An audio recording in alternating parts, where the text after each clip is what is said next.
Thank you, Harat, Nabab, Chef Ray Tat, and welcome everybody to another Wu-Sabat Outformation class UK. Forgive my voice sound a bit strange, I'm getting cold, but nonetheless we'll fight through. So as I say, Wu-Sabat Outformation classes UK, the proof by way of Nabab, Yaanuwn, or actual 108.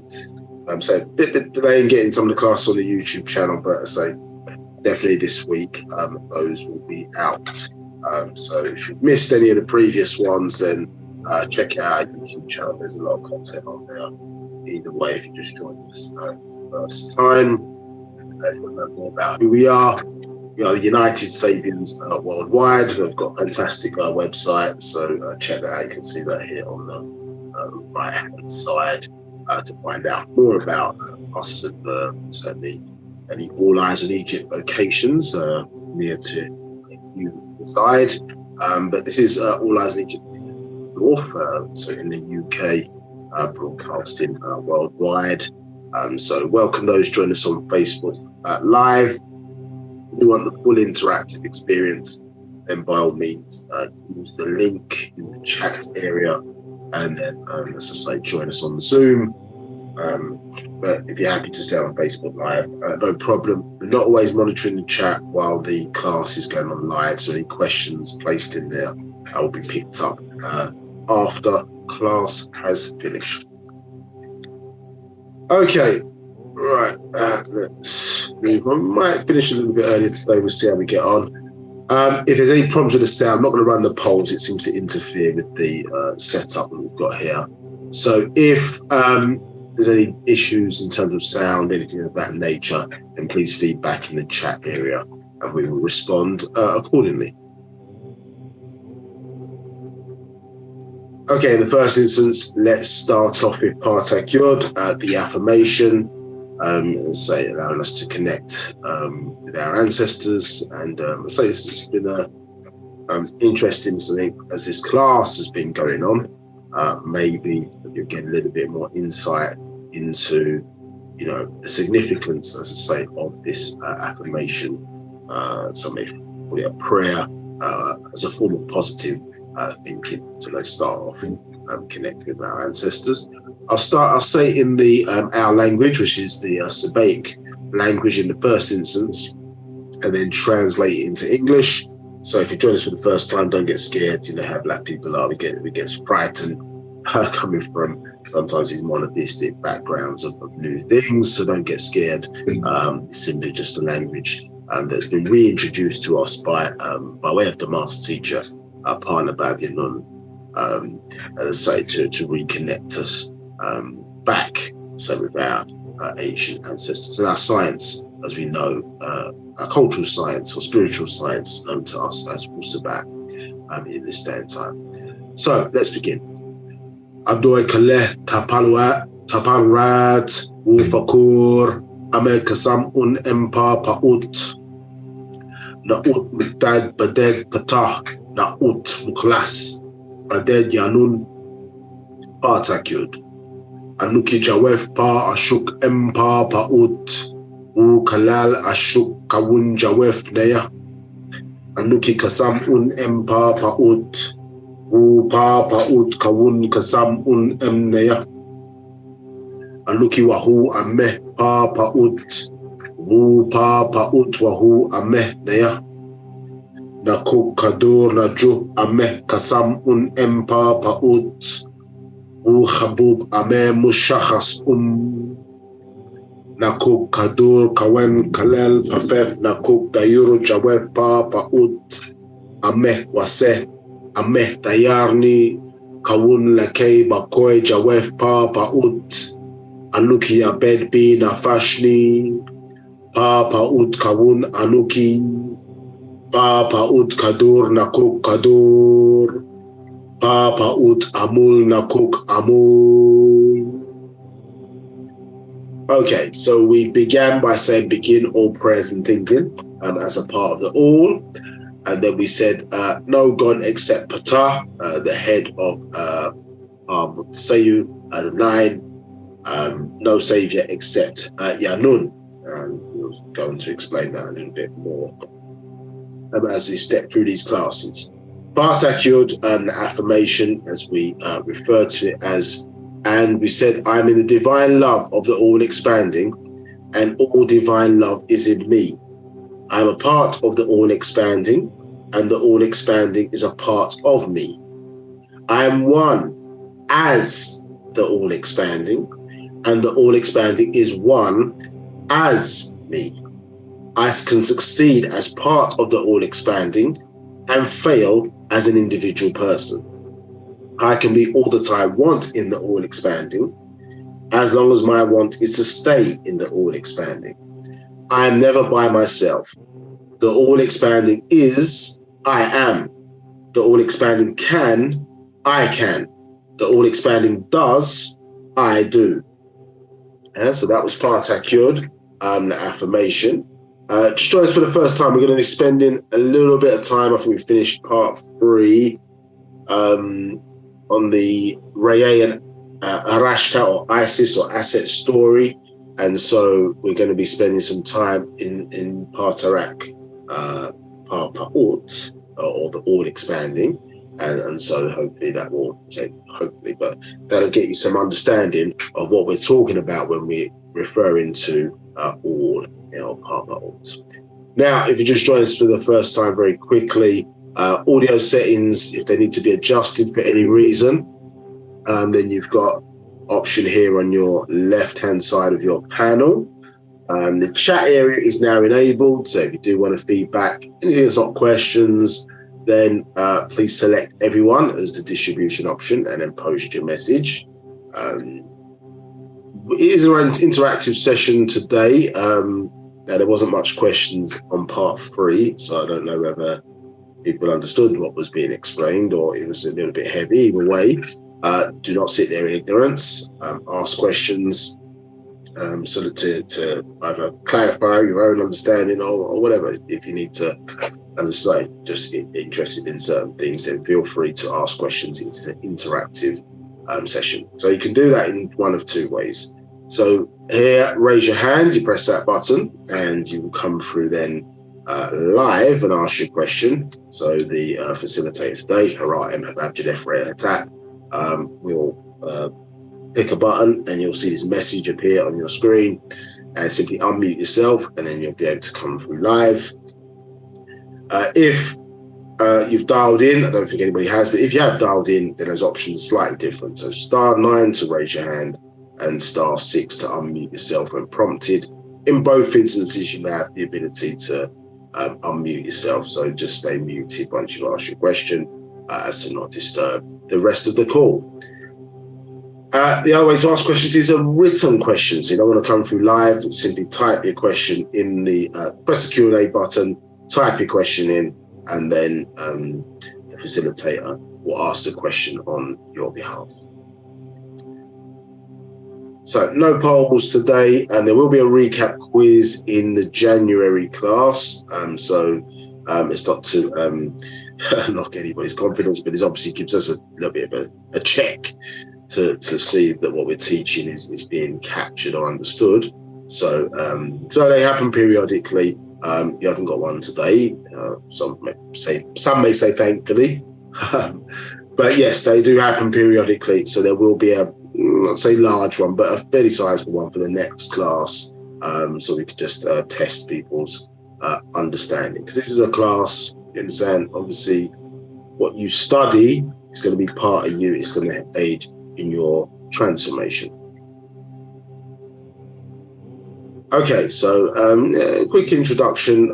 We've probably done a more detailed one in part 1. So when that's released onto our YouTube channel, go and check that out if you want more detail. So I will go over this, but not in a lot of detail.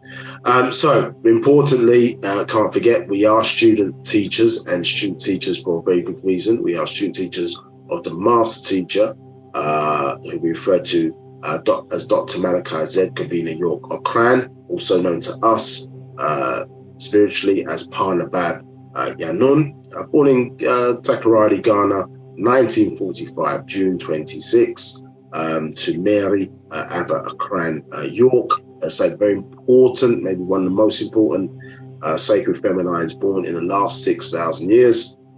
We are a matriarchal tribe as United Sabians worldwide. And so therefore, and Africa in its West Africa, the Akan tribes in West Africa of Ghana are matriarchal, and Mary Abbott Akran from the Iwe tribe of those Akan tribes in Ghana. I was born March 10th, 1929, transitioned in August 4th, 2012, and now crossed over to the other side, becomes one of our Salafu or ancestors. That's a way of saying ancestors. So we don't pass away, our ancestors pass on. And so they're still part of, if you are blood related to them, obviously they're still part of you as one of your personal 30 ancestors within your DNA. And obviously by way of them, you can contact other people also of our lineage, referred to as our soul seed. Yeah, so again, very important sacred feminine. And as I say, this is her in our clan mother attire, and that was passed on to her daughter, Mukpatal, or Kimantat Mukpatal Atumbaye, and there's a new clan mother appointed now as that tradition, I suppose, of appointing clan mothers continues, you understand, as we move to a matriarchal governance of our tribe. And all of that is designed to create that resonance. So us as the Kadem Mukmatu, or Kadem Mukmatu, the ancient Egyptians, at our best, or our highest, or our most successful point, we were in sync, as I say, not only with natural nature's system, but obviously and what Panatharu, the overseers, had established. But as you see, and we've been talking about in these classes, this correlation of patterns matching in the sand that you can see, I refer to it, I think, as in one of the actual facts, divine design. Yeah. So you see this pattern matching and this correlation. And so basically, even how we lived, dressed, you understand, the way the streets were constructed, the way the buildings were constructed, except the colors used, all of these different things is designed to stay in sync, understood, with what our, as part of our plan that not only our ancestors followed, but our Ifrit ancestors have put in place to manage the contraction and expansion within existence, to maintain existence before creation. And you see here, I think we mention this every time, about the lotus flower symbol, a symbol of regeneration, and importantly, tying back into the other, in terms of the mother, you understand? Which again, if you think about it as well, if you look at the word master, you can hear that in there. So as student teachers, we have a master teacher, you understand? If you look at that master teacher, you understand? Yeah, so that mothership, we can see is very important. So the other birthed Dr. Malachi KZ York, the physical being, and so very important in that regard. And it's important to say any leader or teacher look at the genealogy, and we have to start paying attention towards that, as they do in this society, insofar as we mentioned last time, you know, when you look on the balance sheet, yes, on the left-hand side of the balance sheet are assets, which is obviously one of our prominent ancestors, who the Greeks referred to as Isis. Yeah, in tones it should be Arashta. So then they understand that the value is in the genes. The value is in that mitochondrial DNA, and that link, as I say, all the way back to the origin of things. Understood? So they know where the value is. And so remember, one of the things that happened to us in our bondage is that we stopped really paying attention. That was part of the strategy. And obviously the spell that we suffered from, which caused amnesia, meant that we did not place value in retaining our genetic records. Understood? So many people don't know. They may not nowadays. People are struggling even to know who their mother and father is, or both, or have a relationship with them. But mother, father, about 4 generations down, you understand, to be able to know all the names, etc., and tick all that off. You understand, we forgot the importance of it deliberately. So you understand that was a strategy that was played upon us by the Mordamu, the Mukasu, the Caucasian, who wanted us to jump to the multiple choice of monotheistic religions that they gave to us in the form of Muhammad in Mohammedism, Christ in terms of Jesusism or Christism, and Moses in terms of Moses, the 3 monotheistic religions, jumping over obviously many millions of ancestors in between, who make us up to these, well, in the case of Jesus and Moses, are fictional characters that existed, jumping over them in favor of the tangible DNA ancestors, Nasabu relatives that you have, which basically is why you're here. Do you understand? So anything else is unproven, and it's yet to be proven, if it ever will be, in their stories that they gave to us, which are nothing more than myths, lies, and fables. You understand?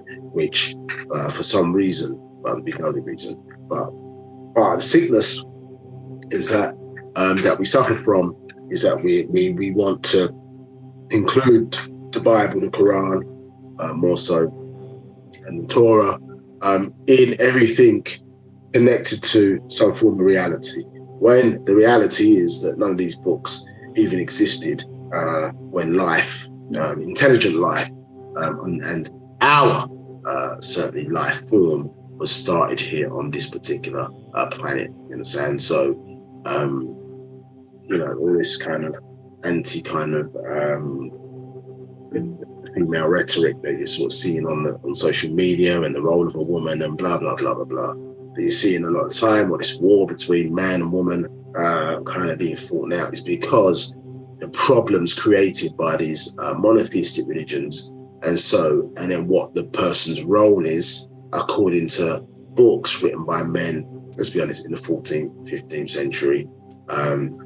They haven't got a clue in terms of the kind of technological advancements that we're living here in and amongst today. So why are we framing our lives around them? And you don't even know, even whether these authors of these various different books were even for or against you. And actually, when you do your research, you'll find that they were against blacks in many, many instances. Against blacks, anti-black, you understand, in many instances. So anti-you per se. So not something that you would put your soul on, you understand? And racism is alive and kicking in Islam, it's alive and kicking in Christianity, and alive and kicking in Judaism. Despite what they profess to say, despite what they protest to say, look in their books, look in the books that they place weight on, hadiths in the Islamic degree, the Gospels in the Christian degree, and the Talmud and the Mishnah in the Mosesian degree. As say, you see the racism plain and simple in there. Certainly the way they practice, you understand, what they perceive black people to be. If you want to play second-class citizen, then by all means, put your soul in monotheism. You want to be subservient to other races, then, as say, continue to practice these monotheistic religions, you understand? So, yes, we live in the West, here in the UK, and people on the call from the States, where you are free to practice the religion that you choose. And that's one of the great things, great freedoms that we enjoy here in this country. But for black people, it makes us subservient to other races when subliminally that God is not in our image and after our likeness. Understood? So other, or the mother, is the first point. Understood? Yeah. 1,000 in numerology is what it represents. So yeah, the perfect number. Now, moving on. So, Al-Hadi Abdul Rahman Al-Mahdi. So we've got Ghanaian side and Native American from his mother's side, and then from his father's side, we see the tie into Sudan and leading back, as I say, to pre-dynastic ancient Egypt, Napata and Meroe, you understand, through the name Said, you understand, so that again is a name that links back through the Islamic degree that's hence been, I suppose, interpreted now. But remember, all of these roads lead back to really, that's where the home of all religion, which is ancient Africa, ancient Egypt. You understand? So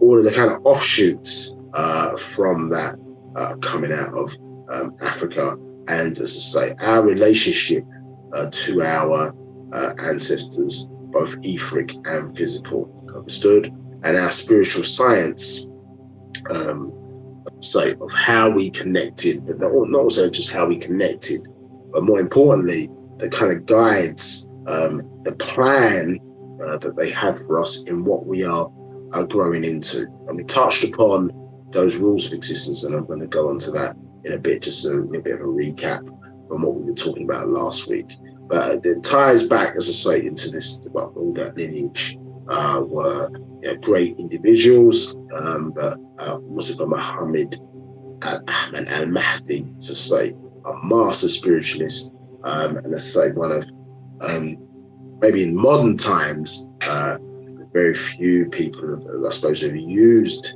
that connection with natural nature and real spirituality, do you understand, that we possess, to defeat, as I say, invaders onto our lands and to protect our lands. Understood? So, as I say, there are spears, stones, defeated machine guns, and cannons, advanced weaponry of the West, and drove them, as I say, out of Africa back across the burning sands into Europe. Now, so we talked a lot about, so this is Dr. Malachi KZ York, known as Isa al-Hadi al-Mahdi at that time in the Islamic degree, and housed by being at that time referred to as El-Khadir.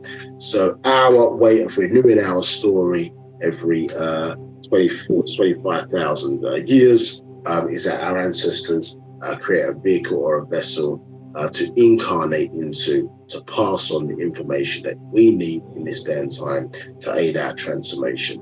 Again, it may sound crazy at a certain point in time, but you understand, obviously, you have to understand that we are not the ones digging up bones of our ancestors to find out who they are.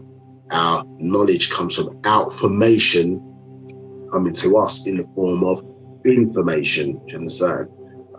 So Wu-Sabat is the spiritual science of the Nagaru, and the different elders that incarnate from time to time obviously do so to keep us in line with the progression and mastery that we have as the children of the Natharu.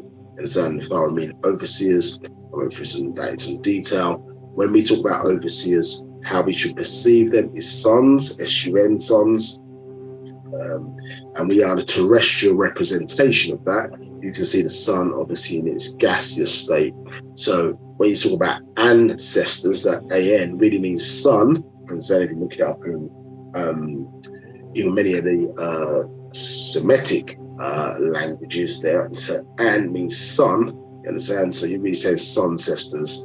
And because we have descended down from that gaseous state, then we refer to as their descendants, understood? So we're the terrestrial representation of the sun, I say, having a solar plexus, 6 to 7 inches above the navel, which is the physical sun, obviously in us, and we also have an etheric sun, which they stole, and you can see that represented in religion by the 6-pointed star, or 6 or 5-pointed star and crescent. Understood? Because as you can see, in the illusion of those and the mistake you see on, particularly in the Islamic world, you see that a star is much bigger than a moon. So if the crescent represents the moon and the star in the symbol represents the sun, well, you can see, even just when we discussed in the first part of this class, how many times the Earth fits inside the Sun. And the answer that was given in the chat was 1.2 million times. You understand? So therefore, you can see the illusion in there. We understand that relates to the etheric Sun. You understand? Or to us, which is the Ba'a, which is what connects us, or it's a representation, at least, of that level of the mental within us. You understand? And our Ka'a is what connects us by way of our soul to the mental. Do you understand? So, let's say a lit sun called the Rawuh, you understand, which is powered by the breath. You breathe in oxygen and breathe out carbon dioxide. So the Rawuh sun is your physical soul, and then your, you understand, one of your souls, the physical soul, which upon death, when you stop breathing, that fire goes out, but its residual energy can last in the body up to 1,000 years. And then you have the Ba'a soul, which you need then to continue your existence journey. You understand? Once life, into the physical life journey ends, you understand? Obviously, existence after death will continue for you if you've done what's necessary to power one's soul, make it strong enough. And with the Akha, the etheric you, and the Ka'a, the spiritual you, enable you, as I say, to continue to exist after the expiry of the physical life. So all of these aspects of oneself, as I say, or the world that so some people talk about the unseen, you understand? So the world that we perceive maybe and don't see, simply because of the way our senses are wired here in the physical. We're only picking up a small aspect of the visible electromagnetic spectrum between 400 and 700 nanometers. If you were to look at that, the visible spectrum on the electromagnetic chart, here you see that there's a lot of things that exist which we're not seeing, at least with our physical eyes, based on what we've been taught in this society. So let's say a vehicle or a vessel that our ancestors are able to speak to communicate to us what's happening. If you look through African history and our story, you'll see actually this is something that's quite prevalent. And actually the questions need to be asked. How, for example, we focused on the Dogon a little bit in Mali, how have they got advanced star charts of Sirius A, B, and C, having never, as I say, encountered, having no access, I should say, to telescopes or some of the very sophisticated astronomical equipment that we see in this society, massive telescopes, observatories, even now, satellites basically in space that are designed to take pictures of galaxies far away.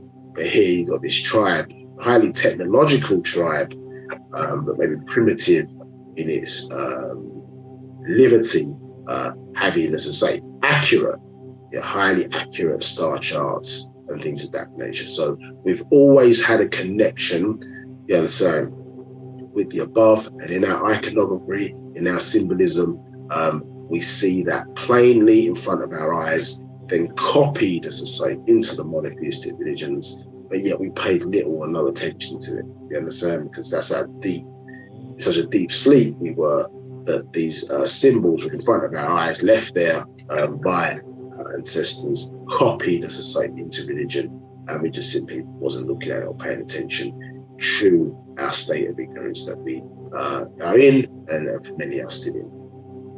So this combination was necessary to deal with the religious side, or religious spell, or sickness, and then, as I say, a combination when we were ready now to go into our stuff. A new combination was needed, and so that was, as I say, when the nines aligned, 9th of September 1999, Devil's Rule so-called ended. So Devil's Rule ended, as given to them by their deities, and then a new combination was needed to prepare us, as I say, to learn our stuff.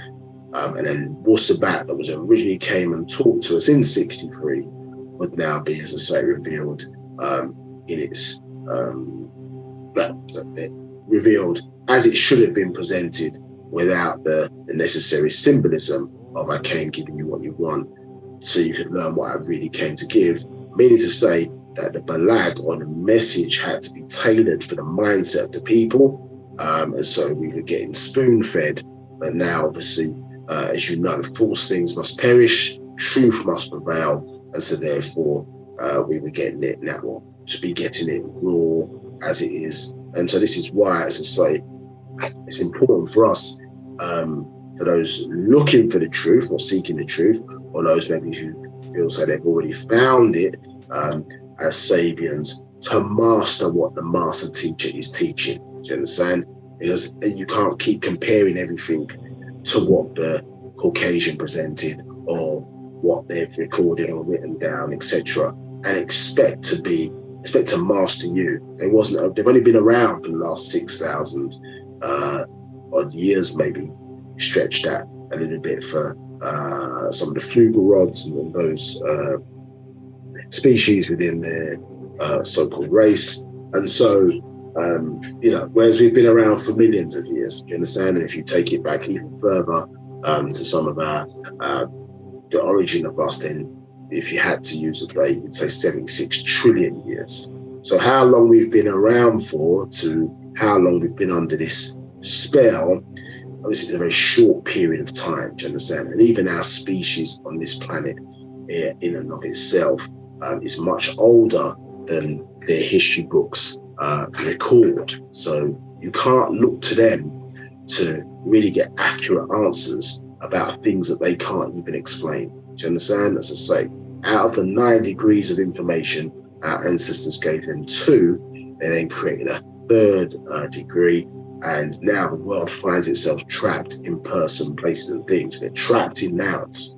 I don't think of anything outside of nouns. So when we start having conversations about parpaut and these different types of ways, I can't say thing with parpaut, but when we start even stepping into the world of things, it's difficult to not, well, almost impossible to not classify something within what would be classified as a noun. Yeah, almost impossible. So if you don't have the language to express it, then, and it's not that, then how would you gain some understanding of it? You'd have to elevate to a level and then seek to experience it. Now, part of breaking the spell, or part of that, us thinking out of his mind and into our own, is why the master teacher, or Nabab Yaanuwn, gifted us with a language. And as you can see, people from around the world, be it the ghettos or council estates or whatever, are now breaking down the Safaf and the hieroglyphs, and never studied. They're not Egyptologists by what the society would consider Egyptologists. They're students of Nabab Yaanuwn, and as I say, not only breaking down those symbols with great insight, but going from, as I say, under into an overstanding in terms of the context of why these things were used, how they came about, and getting us really to think back into the mind of our ancestors. That's the difference between the Nabab Yaanuwn,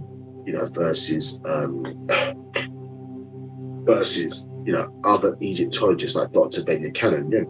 Great individual, but as we expressed previously, always talking about the Egyptians. You understand? Not Anuki Mukmatu. I am. You understand?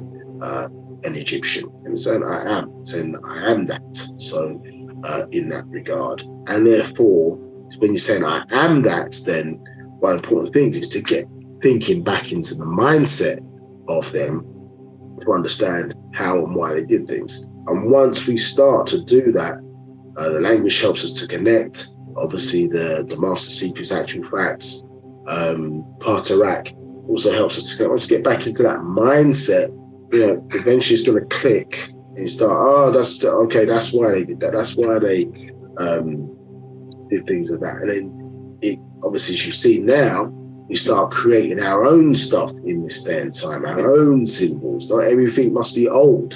You understand? Because when they were living, it wasn't old, it was current to them. So this idea that they, in monotheism, that everything must be old, because in their context of things, God is, to them, is the oldest thing in existence. Do you understand? So everything has to be past or old. But the fact of the matter is, well, when were some of their traditions, first established? Because when they were first established, it hadn't been done before, it was introduced. And then now we're looking back at it and see that as tangible or real, in inverted commas. And then when we come along and introduce new things, people want to make the assertion that it's not real. And we build pyramids in this day and time that are not thousands of years old. They want to say, well, those are not real pyramids. Well, what are real pyramids? What makes it real? Yeah. So if you build it and it's the shape of a pyramid, isn't it a pyramid? You understand? If you assert to say, well, we are connected to those people and that's undisputable, then it's to say, who is the person that must give it the real stamp? Who is that person?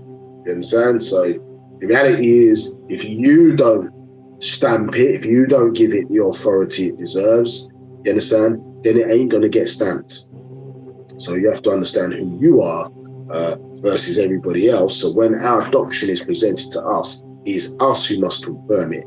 If anything, for your own might, if enough of us do that, then we give it the authority it deserves, and we make it authentic, you understand, in that regard. You understand? So we acknowledge the author, we confirm by study, etc., what we are being taught, and then, as I say, we become the authority and we make it authentic. You understand? So you have to understand your role in this. When you have proven itself to be a fact, then it's that internal confirmation that one is seeking within the pages of the book, and obviously outside, or seeing these, say, the correlation, these patterns in nature, in your own human body, etc., all part of that divine design. Okay, let's get into what we were dealing with today then. Any questions?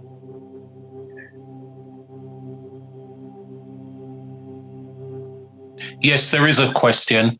This question is from Nabab, and the question is 999 the perfect number or 1000? Tawahat.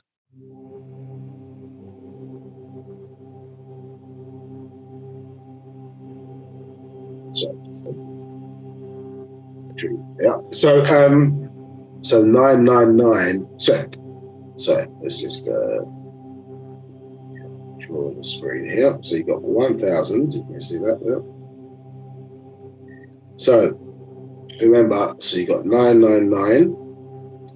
You can go 666, and you've got 333. So the perfect number is 1000.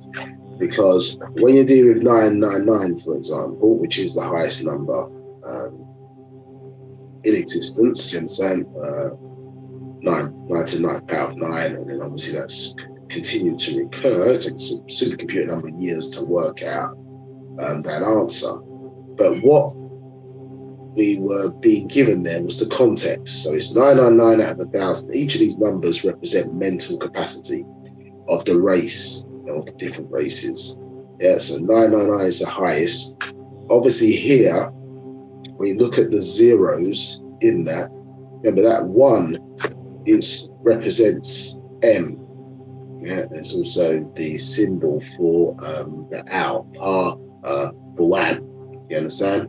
And so when you say M, other, so I don't know if you can see that. So you got M. It's not mother per se, it is M.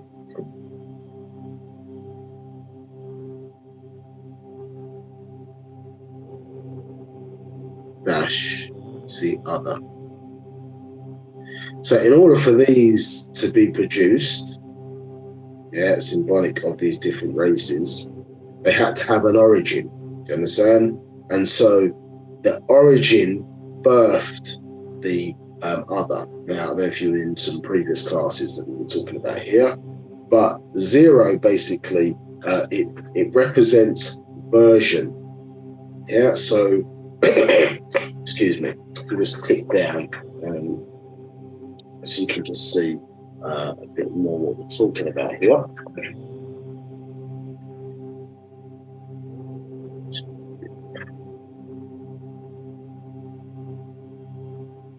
So here we were talking about that the true form represents that one. Even though there's no such one, really is whole. So when you're saying uniform, understood? Yeah, it's talking about that original form, understood? And then out of that form, we get different versions. Yeah, so those zeros out of the number 1000, they represent different versions or three points within existence: space, matter, and time. Understood? Now we think about us, you have your mother, and then the mother becomes, they say, with child or pregnant, they say. And then you think about those three zeros are us at the reptilian stage, us at the Ramadian or grey in the sand stage, and then obviously the third stage is us as a shaggy, you understand? So 3 trimesters, you understand, of a being that was offshooted from the original form, the unit form, or that's what the mother represents, the whole, understood?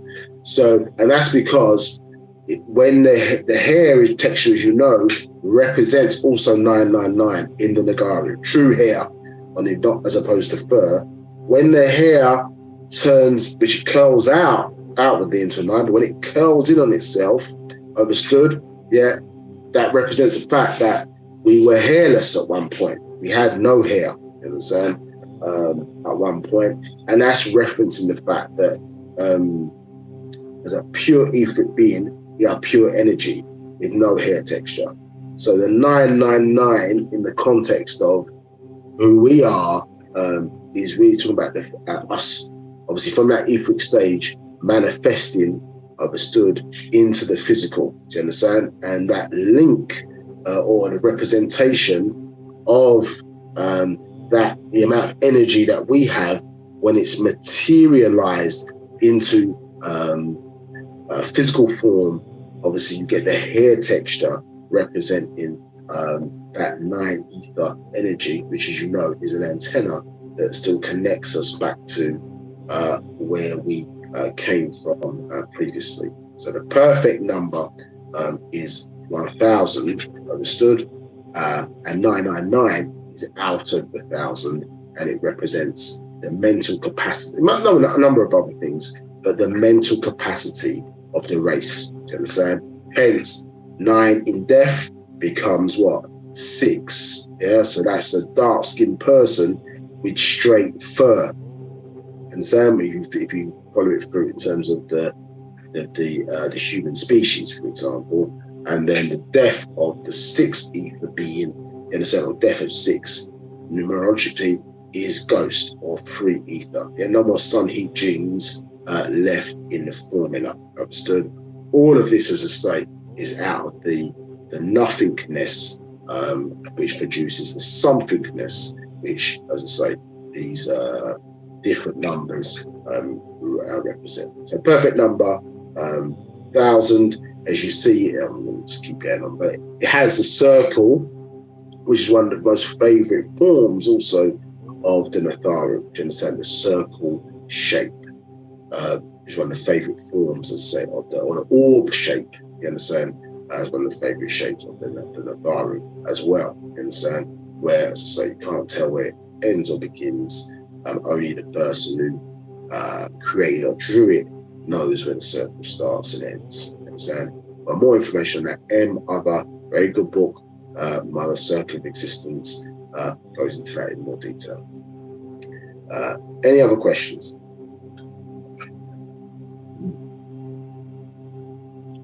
No other questions. Okay, so we were talking about or if we're talking about this particular, or verse 2 in the proof, which deals with truth is unity because the pieces of the true jigsaw puzzle fit neatly together as one unit.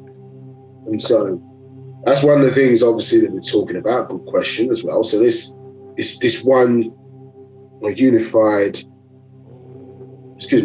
unity is truth. You understand? And we know that the new spirituality for us in this day and time is factual information. You understand? Us getting back to facts. Yeah, we've been the Mukasu, or the Caucasian, has given us myths, lies, and fables, and that's part of the destruction, you understand, of nine ether, changing form or system for these lower energies, you understand, which connected to that produces what you see there: myth, lies, fables, you understand, confusion, division, so on and so forth, versus these higher forms of energy that are connected to facts, you understand, and reality.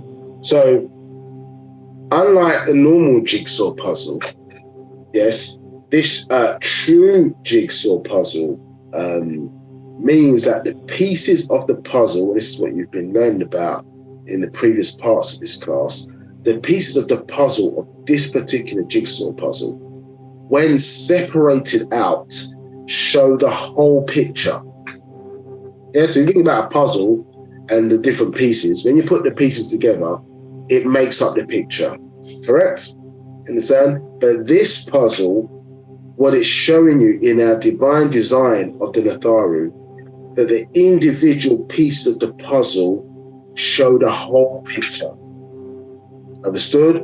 And when brought together, understand, when the illusion of individuality is dissipated through proper information coming from outformation, so the awareness becomes greater and the individual no longer sees himself as separate, you understand, because they understand that we're not really separate, we're interconnected and together. There's no real space between us. There are things occupying that space. That the individual piece, you understand, shows the whole picture. And when we come together, we become whole. So it's just part and whole. And the true jigsaw, each of the pieces of jigsaw, show the whole picture. You understand? By way of our design. And remember, if you think about it, you take a drop. So if you think about an ocean, yes, if you take a drop, or you were to take a piece of a cup, and to take a cup full of the water out of the ocean, what is it? Is it the ocean in your cup? It's a question. Is it an ocean? And then when you put that piece, and you pour the water, you understand, that you took back into it, and it merges back in to the whole, what is it again? So because you separated it, it did change the nature of what it was. Now, obviously, in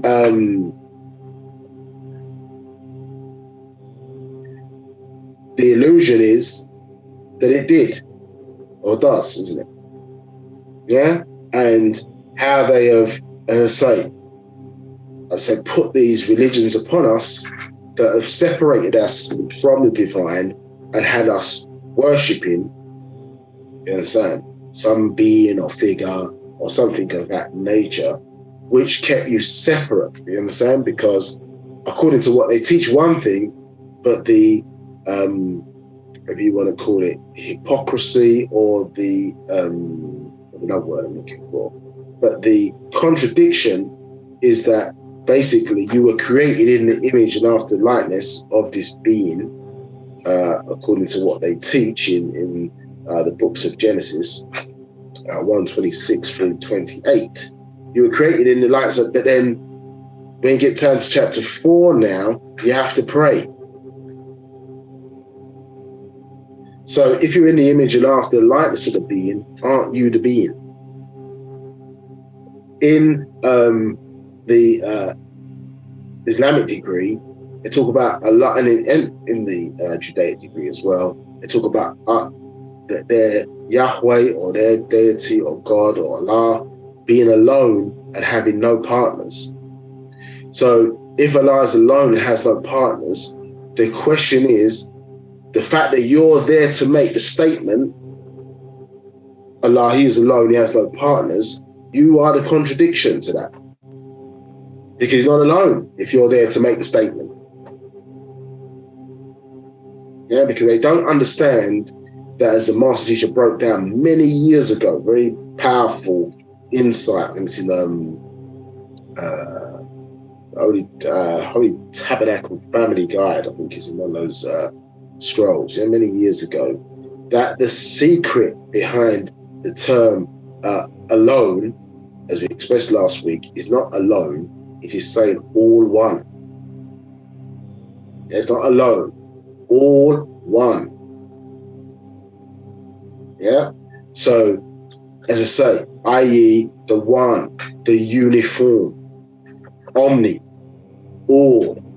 You cannot add to it, you cannot take away from it, as where would you get it from? Yeah, the whole.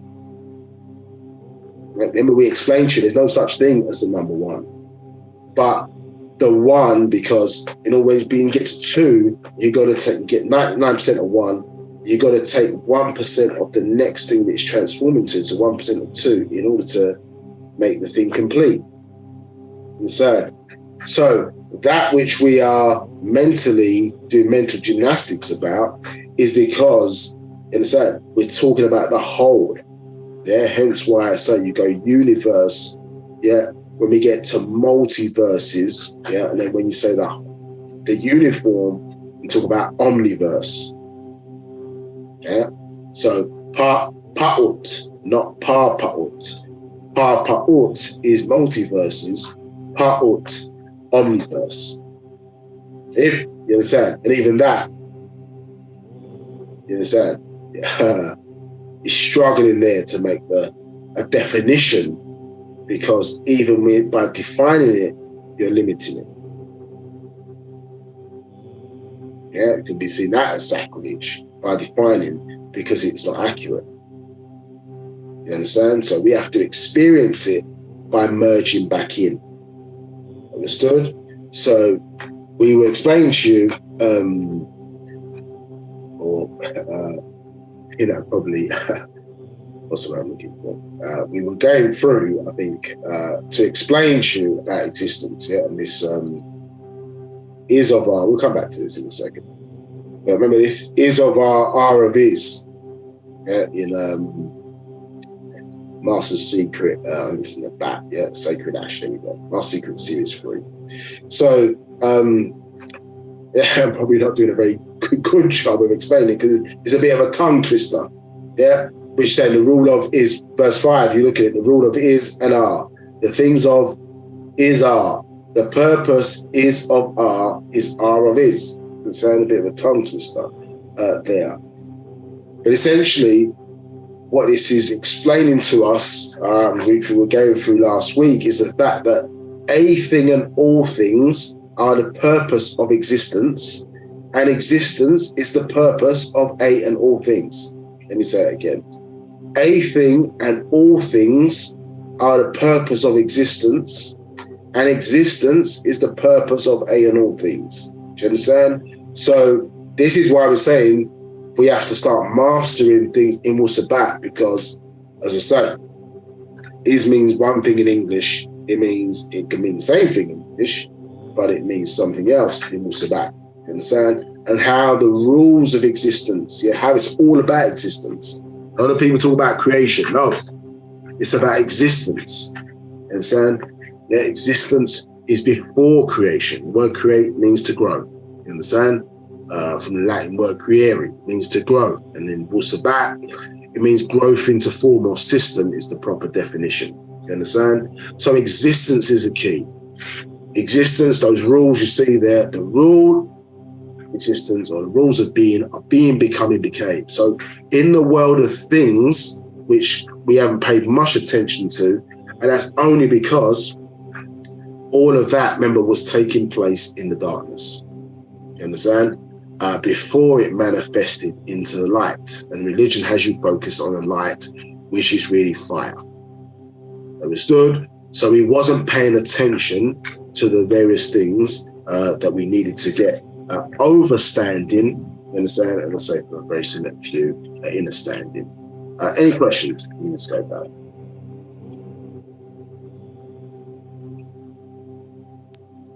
Yes, there's a question from Yaanuwn Patar. The question is, you mentioned that the mother, father, and child is 333 each. I think that means 33 and a third each. There is still 1% left. What is the 1% to make it up to 1,000? Let me ask that again. I got it. Yeah. So it depends. So if you divide,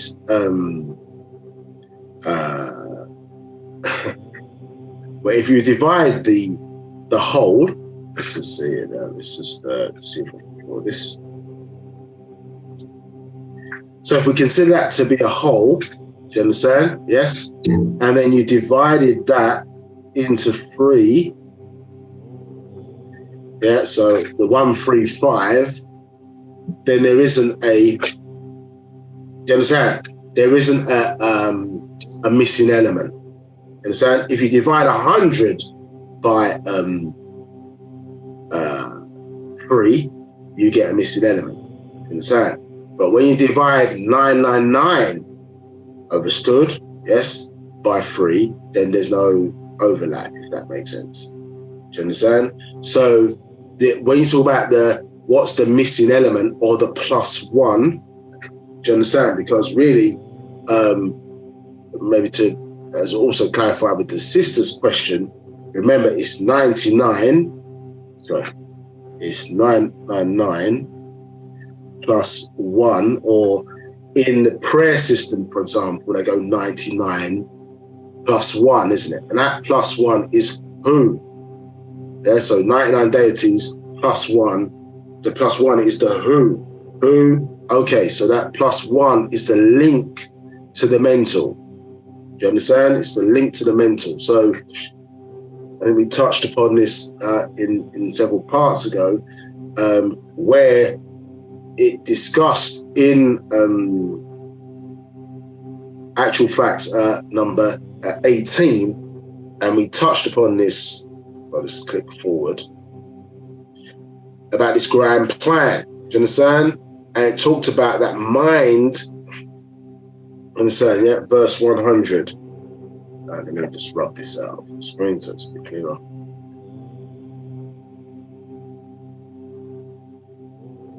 Yeah, let's go with that. Yeah, so it said only 100. Yeah, this is from tones, I think DNA vibrational frequencies, actually, I think it's number 18. 100 says only mind can perceive subatomic structure as those of ether and mind, therefore must be outside of the brain. Mind is a power created by higher beings and made part of the human experiences called mental. So this is explained to us about this other side or this link, because who as the +1 represents, if you remember in the book Sacred Wisdom of Tahuti, it references what this version of existence that we're in right now is one of the plans within the mind of all, or mind of Ta'ut. And so this version of existence that we're in is called who. Understand? And so that is the +1 insofar as the crossover between the mental and the physical here. Do you understand? Because when we step into that 999, it represents the mind, but it also represents obviously the manifestation of us here into the physical. Understood? So 999, or 3 divided by 999, is the whole. But the +1 is obviously representing the mental. Do you understand? And so that journey of being, becoming, became, there is a strand, if for lack of a better word, that carries through or links us, do you understand, back to that, what the world of things, or what we were originally are, do you understand, in terms of our true origin. You understand? This is the story of Ray and Arashtat, which we touched upon last week, because remember, yes, Arashtat or Isis, remember, stole the sacred word from Ray, you understand, or the tone. She obtained it, and he gave her part of the name, isn't it? Yes, but part of the name, or part of the agreement that was made, was Arashtat would keep the name, or Isis would keep the name for herself, but only pass it on to her son, who was then to keep it to the end of days. You understand? So what rendered somebody a Ha or Hara was the keeper of the sacred word. You understand? And we showed you a diagram, links from My Brother the Extraterrestrial, yeah, which showed, you understand, that link, you understand? So that +1 is from the side we don't see, from the, well, we can say energy into matter, do you understand? But obviously it's representing that link, you understand, or soul seed, if you want to call it, that the mental link that connects us, as I say, to the very origin of, or the world of things, you understand? Because when we were reading about in the back, Sacred Ash, it explained the fact that you are a being, you are a thing, you understand? So that nothingness that we're speaking about, the thing of it is us. You understand? That aspect of us, or the smallest thing within existence, remember, is brain etheric seeds. That's the smallest particle that you can get within existence, which again shows that, and our ability obviously to take that and obviously melt them down and mold them into, you understand, anything that we want in terms of growth or creation, or things into some things. Understood? So the link is the mental, the +1 is the mental, the long and short of it. So you see certain characteristics that are the manifestation in the physical of that link, isn't it? Mitochondrial DNA, for example, you understand, which is the result of 9 billion or so infected events that have taken place from preceding bacteria's interaction with each other, you understand, which holds that link, you understand, inside the woman, physically carries that, you understand, chain, so to speak, or that link back to the original.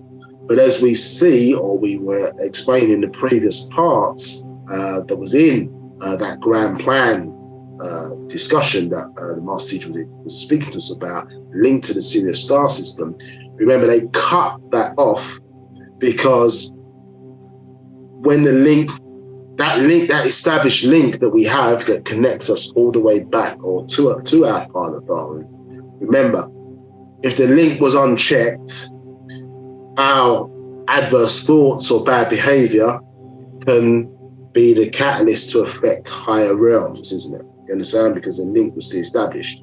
So they cut the link by closing the gateway, which was Sirius C. You understand? They collapsed that star. And so basically, this is why now the +1 link, so to speak, yeah, it's a pathway, isn't it, that we now have to travel as part of our ascension journey. And you see it in the planet's own ascension journey, you see it in us, you understand, as a life form, where now we have to climb the ladder, so to speak, you understand. It's there for us to obtain, understood, but it's not, as I say, continually connected like they were before the separation, you understand.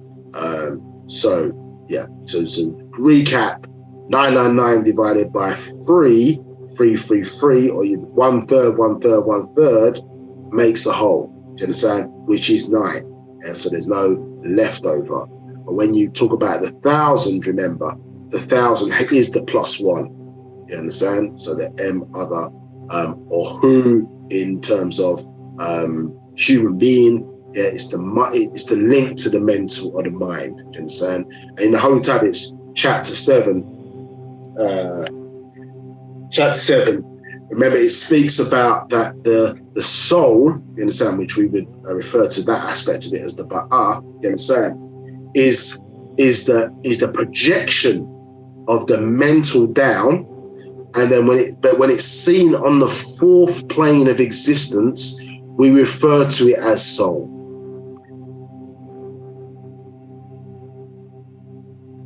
We refer to it as soul. You understand? So it sometimes is when we're looking at something from a certain perspective. Remember, like I think we showed the picture of the peacock. I don't know if you remember that. Showed that the picture of the peacock from a certain perspective, it's a peacock. Yes, but when you go further in now, you see, this is it's a bunch of squares of different colors called pixels.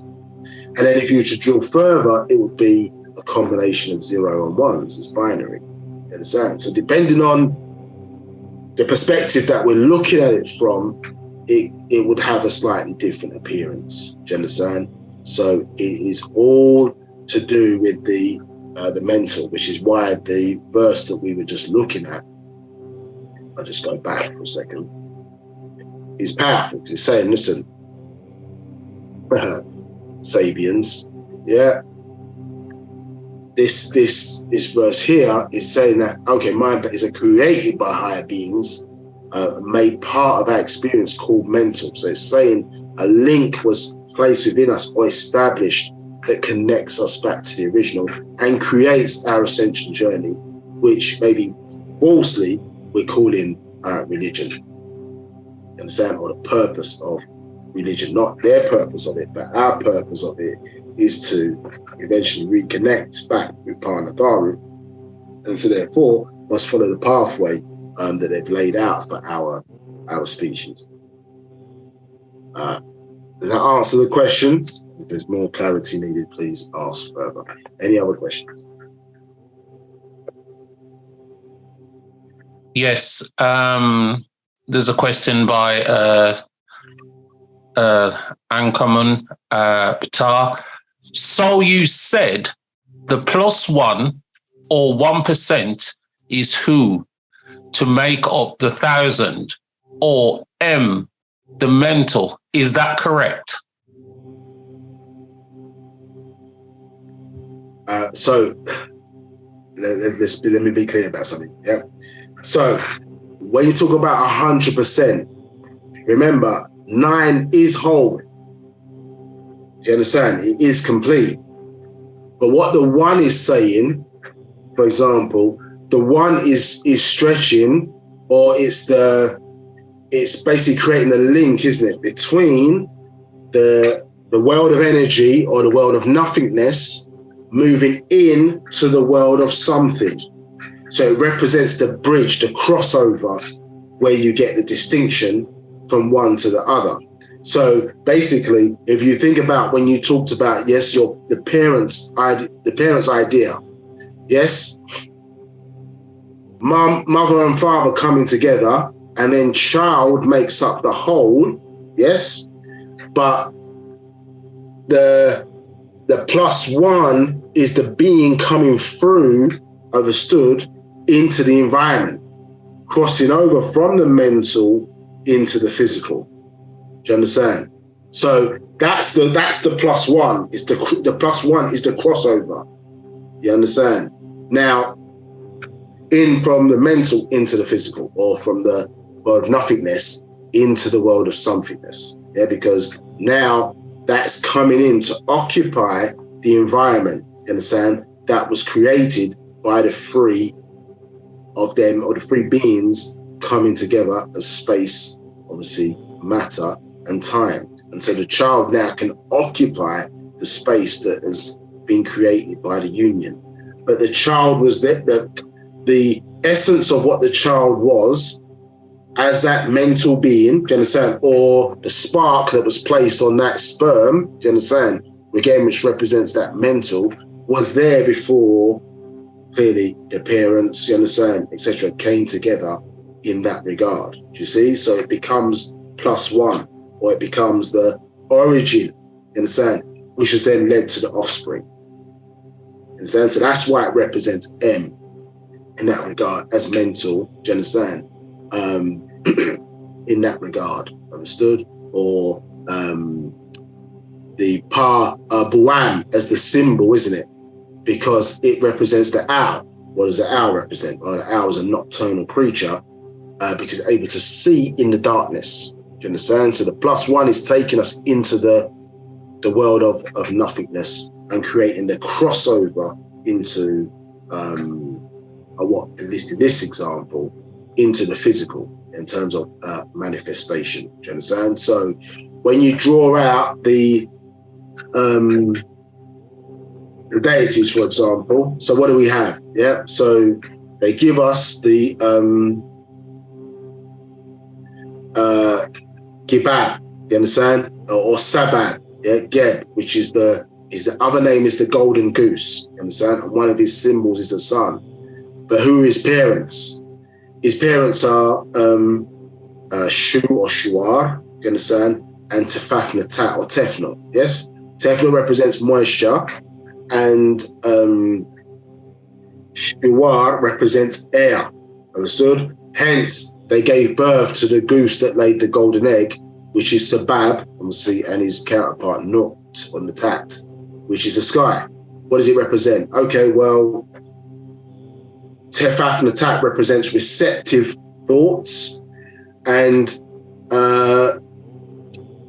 Shuar represents perceptive thoughts. When you bring perceptive thoughts and receptive thoughts together, yes, it gives birth to concepts. Do you understand? Yeah. So those two coming together, you understand, gave birth then to the environment. But what preceded those two? What preceded those two was the +1, which is Atum. And Atum is the indivisible one, isn't it? Because you can't tell where the division is between the crossover. So it's expressed as +1. Yeah, the indivisible one, understand? But that starting point in the mental, for us at least, is allows that rule of existence to proceed, isn't it? Being, becoming, became. Yeah, 3 different stages, and so that's helping to facilitate that journey of us from the world of things eventually to become something, which obviously becomes detectable at least in space and time, physically at least, and so we can see it, you understand? But that wasn't the origin of our existence. So that's what that's describing, energy into matter, obviously, the origin of which starts with the mind, you understand? So in that regard, so M can relate to mental, but it can relate to mother, as we just explained, do you understand? And it can also mean M, as it's classified it, it means 1000, but it's the link to the uniform, you understand? That's what it's really describing, you understand? And that uniform is the mental in that regard. Yeah, uni, and then offshoots off of the original, do you understand? So, because 0 means version. Yeah, so if you do, 1 is the real, 0 is the version. You understand? It's that link to the origin is what we're talking about. You understand? As the +1, yeah, because it was copied from something, or it originated from something, and that's what those numbers are symbolizing there, that crossover. So I hope that makes sense. You understand? So if it doesn't, please ask further questions in the topic. Let me just step back as well. Just look at how we drew it.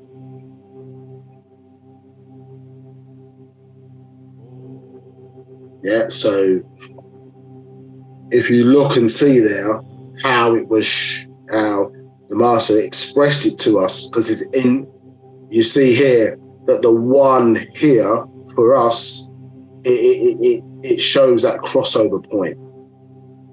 You understand? At least from here to where we are to the physical, it shows that crossover point. So 0, 1 is antimatter, whereas 1, 0 would be lighted matter. You understand? So or atomic matter here, lighted matter versus dark matter. Now we know that they're not equal in size, and so this is obviously only represents 10% of existence, whereas this represents 90% of existence. But there's a crossover point, at least for the way in which we have recorded things, and also based on our level of technology. You understand? Because we talk about 99 elements, you understand? In that regard, and the crossover point is considered to be hydrogen. You understand? And then obviously from there, the other 99 or so, the +1 and 99 elements are energy, transitioning. You understand?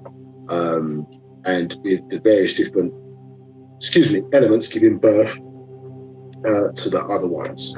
Understand, in terms of that transition. Do you understand? But it obviously didn't start at the point of hydrogen, it started before. So that crossover or +1, is the uniform, understand, giving birth to versions. But the version in and of itself, as you see, because it's an orb shape or a 0, do you understand? It is what? It is whole. Yeah, so we use the term percentage, but I think in terms of that understanding, it's not that it's a missing, I mean, maybe that was the point. Maybe it's not a missing percentage. It's not a missing 1%. Do you understand? No, because the 9 is whole in and of itself. It is whole.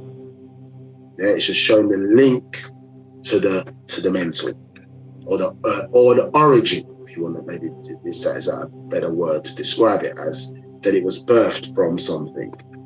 So it was birthed from things into something. Understand? And that's the world of, for us at least, the very origin is the world of things. Yeah, symbolized by nothing, or the world of nothingness. Understand? When we go beneath hydrogen into subatomic particles, so on and so forth, or dark matter or material. Any other questions? No further questions. Okay, right. So, let's move to. So we were basically explaining previously, and we were showing this correlation. It's sort of showing you, hey, look, guys, look serious. Yeah, it's an egg. So it's associated with the star constellation. So associated with the female Arashta or Isis. You understood? Yes. As a woman, and she holds what? Eggs.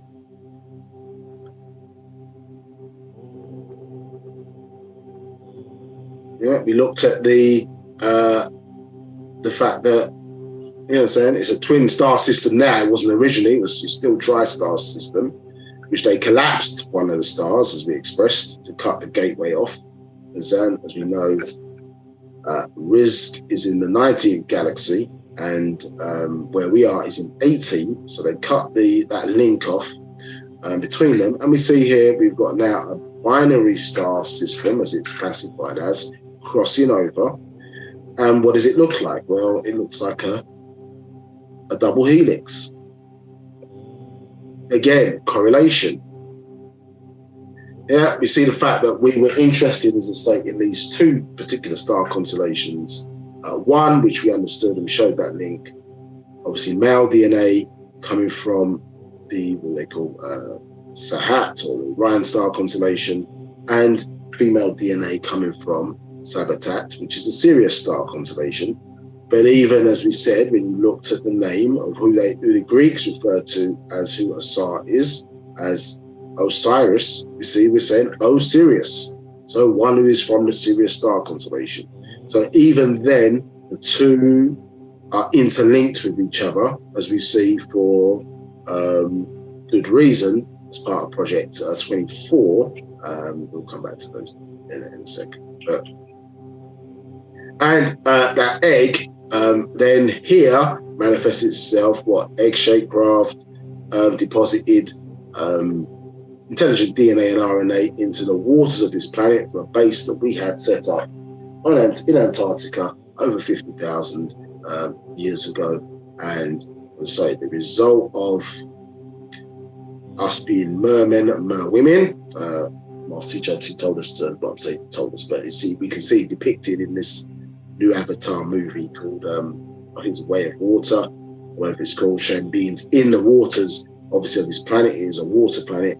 And then, as I say, through tsunamis, we were thrown onto the land in South Africa, birthing the Sands people, who are the first people of the planet having the characteristics, you understand, the genetic, these different extraterrestrials, putting the characteristics almost like a barcode, but it's a physical characteristics of the different planetary nations or races within the facial structure. And the Sands people have all of the features of the three primary races in their features. For example, people think that the folded eyelid is an Oriental trait. It is not an Oriental trait. It's a Sands people trait. You understand? Look at the Sands people. Yeah, people call it Chinese eye and all these different types of names. The folded eyelid is in our people first. You understand? It just happens to be singularly without the other traits in those race of people by way of Mongoloidism, you understand, having, let's say, an extra chromosome there, or they're mixing with their extraterrestrial creators, created a 47th chromosome mixture, which led to Mongoloidism in that subspecies or sub-race of individuals, do you understand? But it's the original trait is in the Sands people, do you understand, or the combination of all those. So this is how you know, as I say, that we are the origin, you understand? The origin, yeah, or the originators, you understand? Or they come here by way of us. And then this is just saying the migration into various different species, and then how different groups of extraterrestrials have interfered with the genome and set up bases, all, as I say, in some way, shape or form, trying to tap into the original plan of the Natharu, because obviously the woman in particular has the matrix or the codes of life here on Earth. So those DNAs and RNAs, obviously by way of kidnapping sacred feminine in that regard, to try and then produce a genealogy or stable genealogy here in the planet Earth. Now, so we went through the grand plan. We showed you about the story of Erashtat and Isis and what it means to be called a Haru, keeping that sacred word, and that really that link. You understand? This is what separates us from all the different races and maybe makes other races jealous of who we are and why there's so much sometimes even unreasoned hate for us, or unrational maybe, or irrational, not unrational, but irrational hate for our people, is because of our link to and connection with the Nathar and Papa Ut, being part of that jigsaw puzzle that we spoke about, you understand? And how, as I say, in those rules, a thing and all things are the same. The rules of a thing and all things are the same. Do you understand? Hence, it's the same. We talked about this again last week. You know, you think about, okay, when you birth a child, I think that was what the questioner And when asked in Reverchar, you think about that context, the whole of you is in the sperm, isn't it? Or the whole of you is in the ovum. A smaller part of you, but it is also whole. Yeah, how are you able to do that? A smaller part of you is the whole of you at the same time as well. So this is a rule that exists in the master secret. Remember, as I say, we said it earlier, Ma-star. Yeah, Ma-star and mother, and they're not the same word. I'll let you think on that for a second. Do you understand? Yeah, so the secrets of the womb, the secrets of the universe, you understand, are being uncovered by the master, isn't it? Yeah. And what does he say? Okay, cool. Yeah. The possessor of the master's key, keeper of the secret word, to become a Haru, a companion of the great Hotep. So to render one a Haru is the keeper of the secret word. Understand? And who was always there to aid Hara, understand, or Ha, Tahuti. You understand? Yeah. The scribe of secret doctrine, conferrer of the 720 degrees in the secret number 9. The guardian of the 9th gate, raising from the 9th chamber the secret, which will what? Give you the power to realign yourselves. I was there, which was here when the word "let there be light" was uttered. So let there be light is a direction. You understand? Are you there in that location? Yeah, so we understand. Excuse me. But we'll leave that because it will come and explain itself through that step through these classes. You understand? But you have to understand, this is taking us back to what chaos is, and then what order is in that world of things as well. You understand? And where purpose, you understand, comes in also. Right, let's keep it moving because I don't think we've got to where we're supposed to be today. Yeah. But yeah, as we say, that link you see there as the HAR1, we talked about that, the 20th chromosome, yeah, that they having cut off those who were too physical, you understand, having cut them off, those who were too material, too physical, could not ascend to those higher planes, positive planes of living. They cut it off, but through their divine love, they left the pathway of how to get back to them for those who proved themselves worthy. Do you understand? Yeah, is it making sense? Yeah, it still left a pathway how to get back to be amongst them once again for those who could prove themselves worthy. You understand? But the unworthy would not be providing any gateway, as I say, to these higher realms to bring chaos to them. And you can see, remember in some of our ancient stories, what we would think the Nathara would get involved in some instances, to say, listen, this is nothing to do with us. Nothing to do with contraction and expansion of existence, so we're not getting involved. So now, from our perspective, it might seem cold, or you understand? Well, we would have thought it's important to us, but it's not important to the true jigsaw. It's not important to the larger picture. You understand? And how they obviously understand. Interfering in one area can cause problems within existence, and they have to manage and maintain that. Do you understand? So, like we see now, with you're hearing constantly, even though we're going through what they call a dimensional shift, continually hearing about species that are dying out, isn't it? You understand? Now, obviously, the lack of understanding here about how the planet, I suppose, is seeking to govern existence on this planet or growth within this planet means that it must determine, or it will determine, which species can no longer exist versus that which should continue to exist.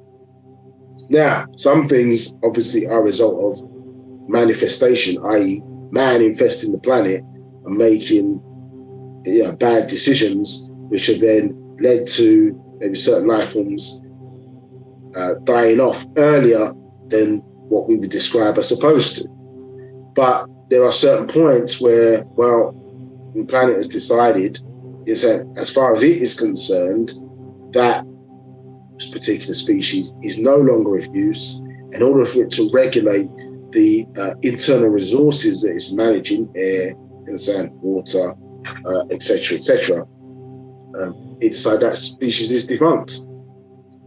But we step in, and I say we, but we as them, or us as human beings, step in and block that or retain that species and then interfere with what the planet is trying to do.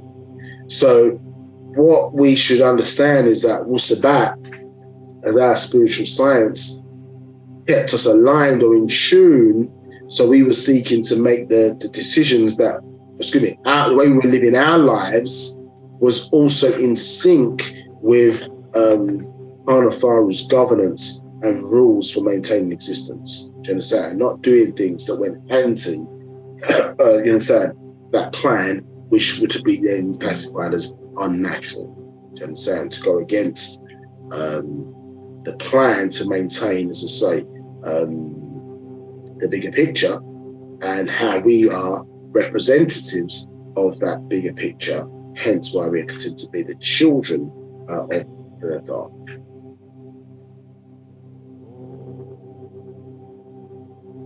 Okay, so we've gone through this and say, Izavar is, a thing and all things is the purpose of existence, and existence is the purpose of a and all things. Yeah, so this is what this Izavar, Izavar is R of is. Yeah, let's talk about. So here you see, just very quickly, just as a recap, it says, the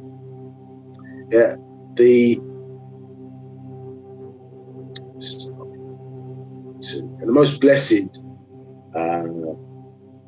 and these most blessed rules of natural nature are of Kawan existence, and by which we live free. The Sadadat, Shalel Kawanan, rules of existence are the rules of being, becoming, and became. The rules of nothingness to somethingness, the sum of things. You are a thing. Mukwanun, a being. You of is, was is, a and all things. You are, we exist. 4, the rules of things and my beloved of things are the exact same, because all things or a things is all existence, and existence is all things. So this is showing you who you are.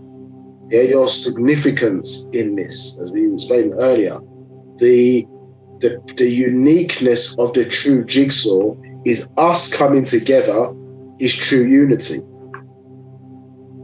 Because it's us that represents the whole and part at the same time. This is what you're reading about, isn't it? We say it every day when we're saying Dr.York. Isn't it? This is what we said. As. Remember, I was placing emphasis on that. As. Let's go back to Dr.York for a second. Let's go back to Dr.York for a second. As the term was used there. As. Let me place emphasis on that. Straight back. Sorry about this. Close your eyes.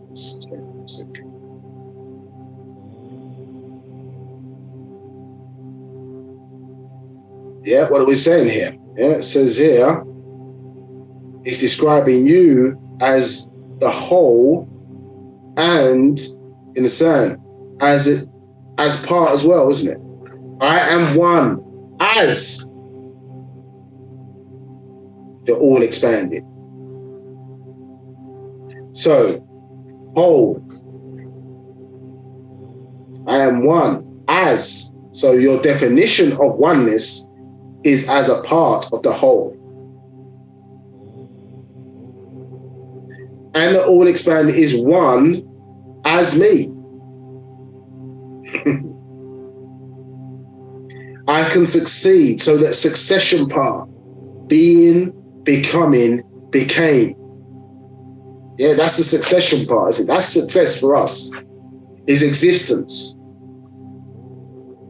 But fail as an individual person.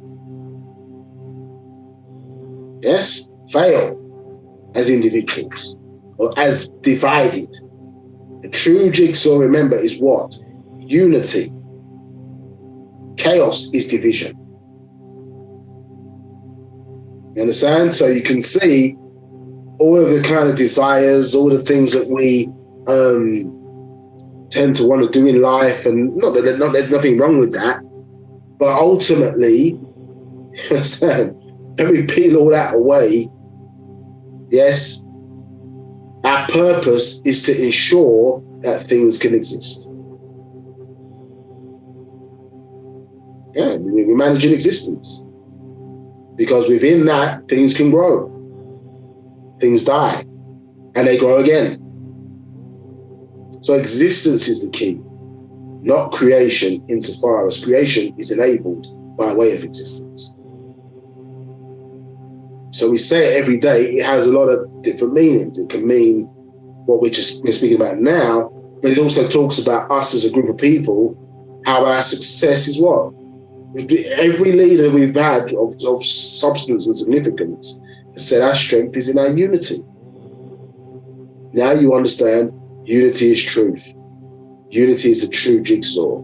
Unity is order. Truth is order. Facts is order. Facts can be ordered. Yeah? Sequenced, made logical. Lies, fables, and myths don't make sense. And we're spending a lifetime as a people trying to make order out of BS. No disrespect. They were never designed, those monotheistic religions, they were never designed to be ordered. They were designed to confuse. Hence the term Bible and Babel is the same word, phonetic. Confusion. Cannot be ordered correctly. The master teacher came along and made it useful. He turned that which was bad information into useful information, you understand, for us by making them truthful according to what they were. You understand? Jesus is not the son of Mary and Angel Gabriel, according to their book. It doesn't mean it's reality outside of the book. So he cleaned up what was there, understood, to make it truthful, because truth is obviously from a certain perspective. You understand? But it doesn't make it reality. So now when you're looking at this, you can see it has a level of deepness to it, but it applies to us on all levels because we are all levels. You understand? Yeah, we are all levels. It's not an egotistical thing, because they want to, when you're looking at who we are, as I say, they got words to deter us from going down that route, like black supremacists and different things of that nature. But when they put their faces on a coin, they don't call it white supremacy. You understand? And when we've had to live in their society, live amongst them, and accepted, their artwork and their ways of doing things, etc. Yeah, now people are starting to say white supremacy. But when the black people were pointing it out as that, they're being attacked. Attacked for pointing out the fact that it's not right, it's unnatural for a black person to have a God who is not in their image and after their likeness. And they took us away from the original deities, which is what? The M-Other, the F-Avia or F-Ether, our mother and father, the sperm and the ovum. Yeah. So, I think we showed you that, the power of the mental. So the mental unity, naturally for energy, because we were trying to understand about this is of R and R of is.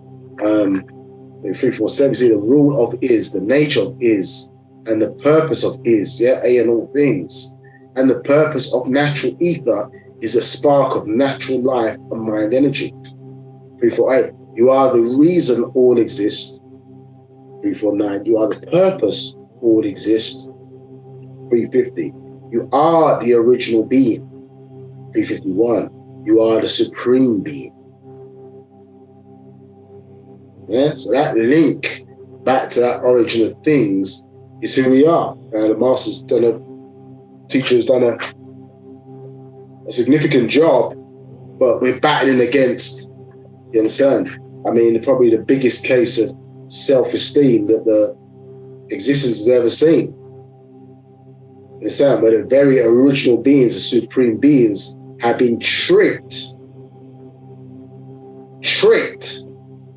into thinking that an artificial life form that was created as a weapon in actuality by their overseers and overlords is the true God, and therefore have been putting their mental energy into nothingness when we should have been taking care of and correcting the attack within this state of existence and life forms, or the attack of this planet. We're supposed to be caretakers of the environment. That's not Adam's job. And according to the story, it's ours. It doesn't just deal with this planet, it extends wider than that. If we're to fulfill our true purpose of managing and maintaining existence.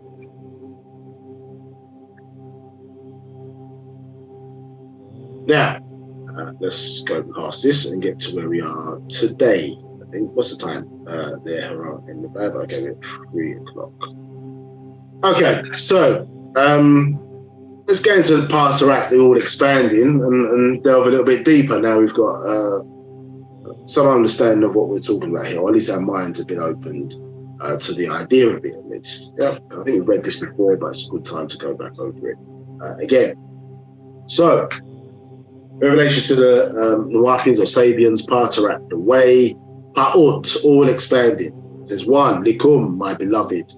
I want to say Musbatu, Khanatu, I'm going to say Sabian children. My jewels, know this, Pa'ut, all expanding, omniverse.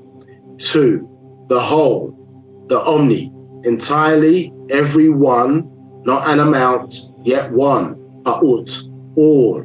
Yeah, so all to us is one. We're using that terminology. So when we say one doesn't exist or number one doesn't exist, people say, well, you said one doesn't exist. You understand? But it's representing whole. Yeah. 3, not one and all, just one and just existing. Not of or from. Excuse me. 4, Papa the all is of is, while Papa all is just is. Yeah, so if you think about it there, well, you see it in verse 6, but excuse me, Papa or one of the ways we see in the definite article, that, for example, if we're talking about verses, then that would be multiverses. Understand? So multiverses of is or of A and all things, you understand, produces multiverses, you understand, where Pa'ut is not of, it's not produced from anything, it is, the whole is, always has been, you can't define it, you understand, it's always been here, always existed, cannot be defined, whereas Pa'ut is birthed of something, had an origin, understood? Pa'ut doesn't have origin in that regard. It just happens to be when we became aware of it, you understand, would be its origin and is to us. Now, 5, just as Nawab, or Kawan, supreme being, called Parnawat, the supreme, then incarnates as the supreme being, all of unique nature at work, being. 6, it exists as omniverse, becomes multiverse, is triverses, the dual verses, onto this one universe. 7. And this incarnated universe was at one time chaos and its opposite number at another time. 8. In itself, a dual, as in seasons, day and night, life and death, or things in nature.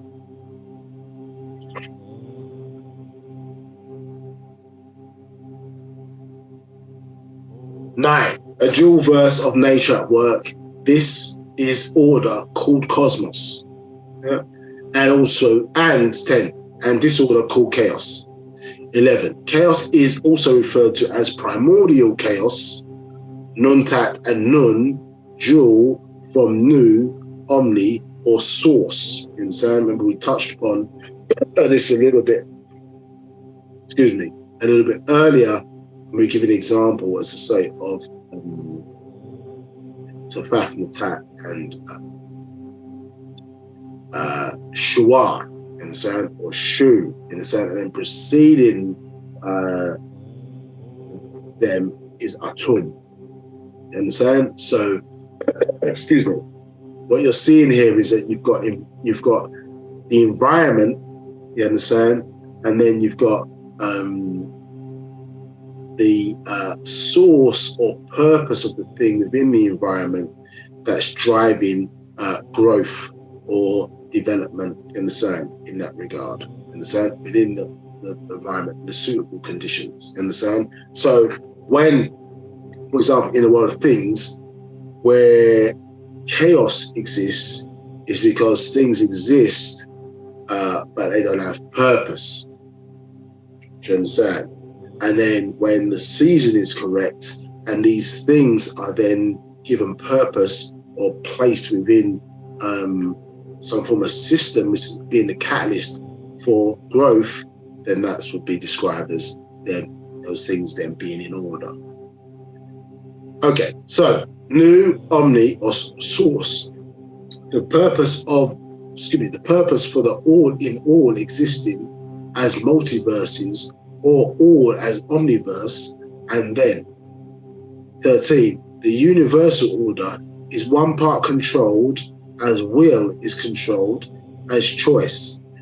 14, you have 180 degrees of one choice of will and 180 degrees of the other choice. You have to choose 180 degrees, and 180 degrees is your 360 degrees of choice. So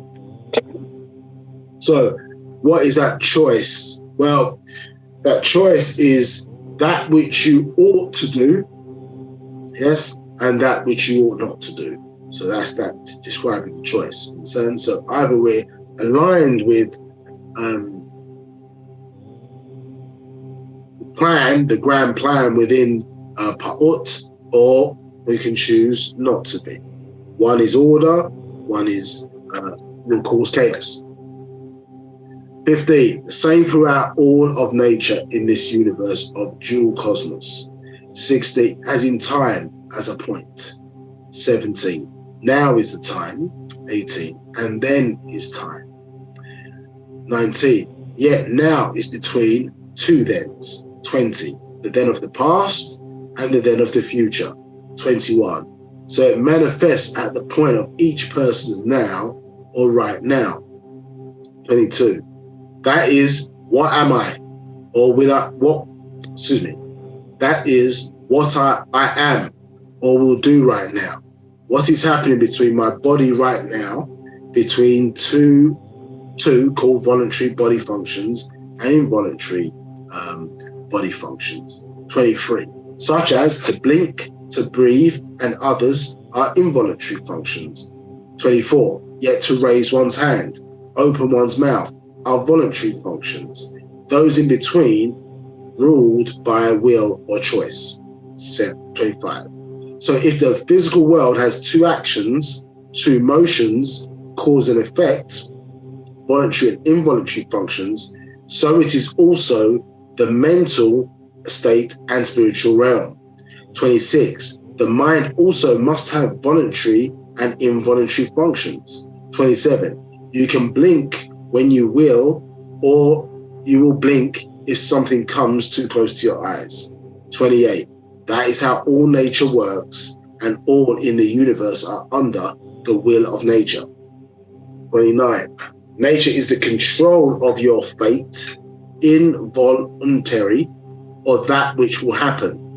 You are just a part of all as par pa'ut, the all. You understand? So it's obviously given us the influencing factors within, or describing, I should say, the influencing factors within the environment. And that's not to say that everything that happens is already sort of preordained and mapped out. Understood? It is supposed to happen when it happens. So if you're falling out of a window, it's not that was preordained. If you're falling out a window, when you fall out of the window, obviously that is when it's supposed to happen and when the actual event happens. But within your life, for example, the progression, you understand, of life or growth continues to happen irrespective of one's decisions that they take. You understand? You breathe a certain amount of times, you're going to get old, your heart's going to beat a certain amount of times before it expires, so on and so forth. You understand? So that ongoing growth, you understand, has an impact on one's existence. You understand? And fate and the interactions of beings and energies, for example, that are much smaller than what we perceive, that have existed for millions, if not trillions of years, can have an impact on, life or existence here that may not always be seen. Do you understand? And that's why it gives the impression, let's say, that, or they've misinterpreted that, let's say, and said, oh God, as if God is controlling,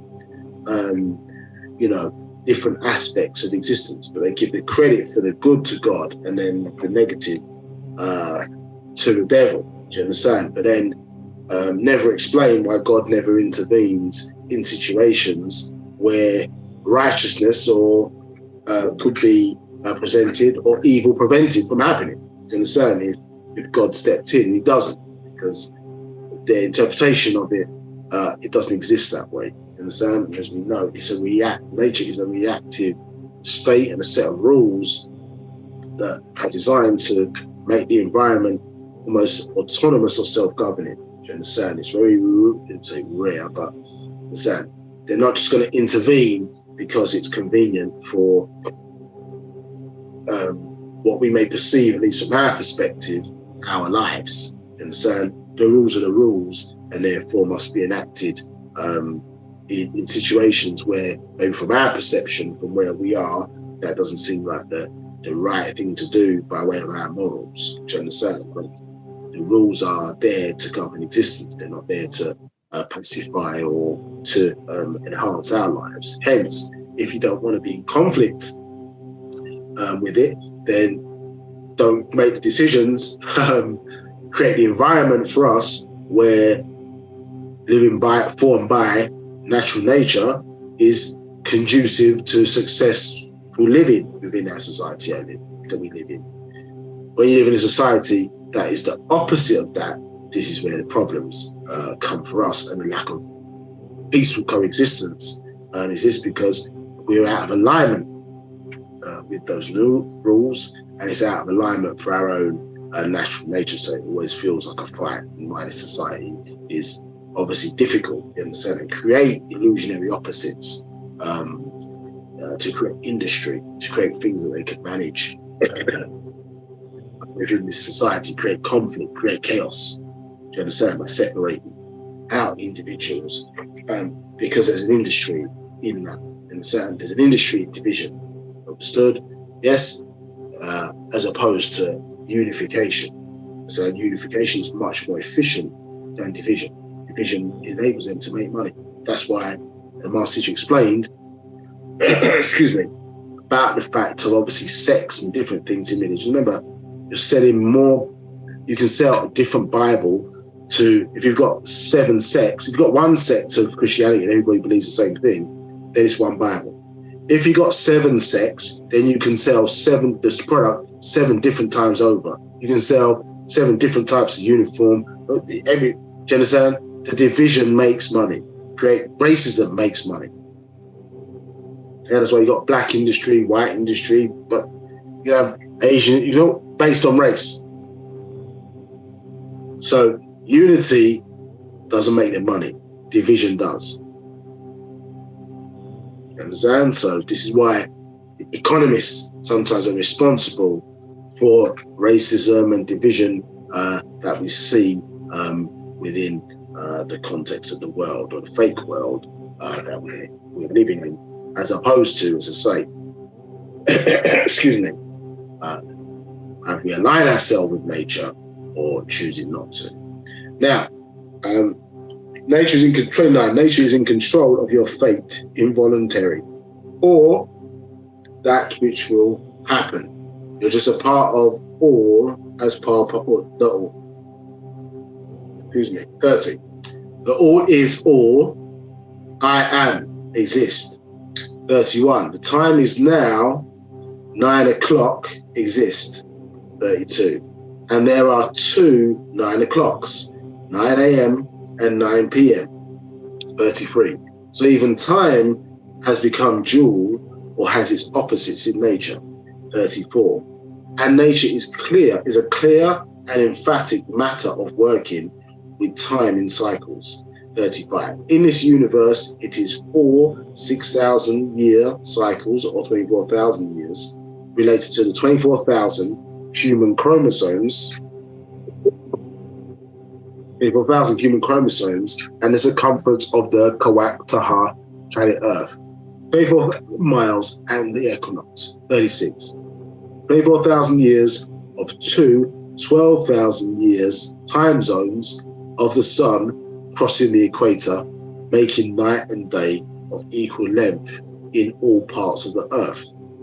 So again, when you look at these numbers, you're seeing the correlation that we've been talking about. Do you understand? Of how these same systems replicate themselves within, as systems get up, it could be larger or they get smaller, same system, but you see the correlation here in the numbers, in divine design, so on and so forth. Any questions?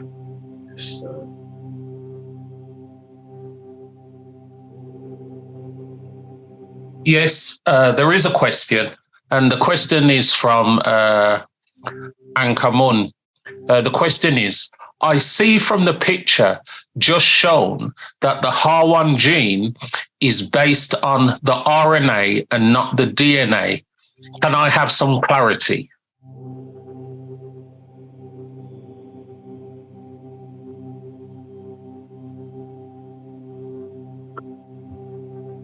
Sorry.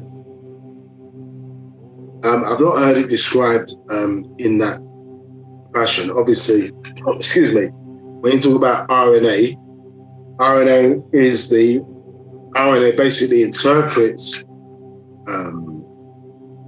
RNA is DNA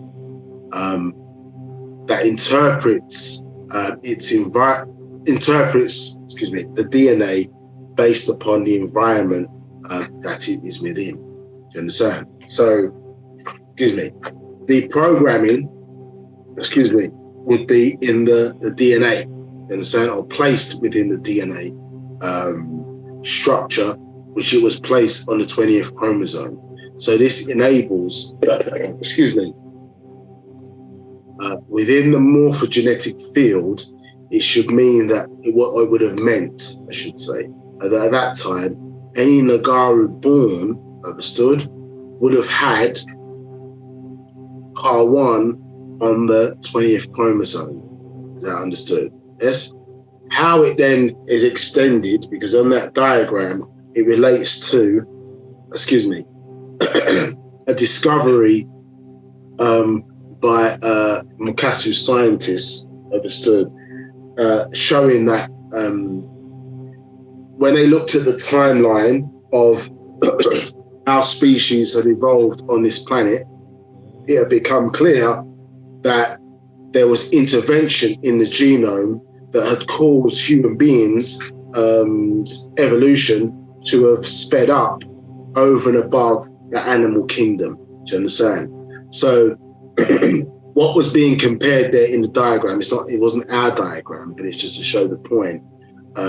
It was showing basically humans being compared to why humans have been evolved faster than animals, and that has shown basically an intervention, or scientists were looking at an intervention into the actual genome. Do you understand? So why it's RNA is because, as I say, remember, your DNA is the kind of, although it's not fixed programming, but it's interpreted as if it's fixed. We do know that it's not fixed. 76% of it is maybe considered to be fixed, and 24% is in a transient state. But as you know, the DNA, in order to ensure that all beings end up with the same DNA, that's obviously protected inside the nucleus, and is determined or linked, I should say, in terms of the actual shape, design, etc., to the morphogenetic field of the planet, which holds all the shape information. But when it is released from the center, as you'll be aware, in 3 letters at a time, or codes at a time, which are then processed through ribosomes. Remember, the double helix doesn't come out. Only one of the helix, so one strand, is released, which we call RNA, and that is that is adapted to the environment that it's based in. Do you understand? But HAR1 was placed in the DNA, 20th chromosome. It just, in that particular diagram, as I say, it's just shown as RNA, because the article was describing the intervention of there's some intervention had taken place in the genome, which is why humans accelerated more than animals.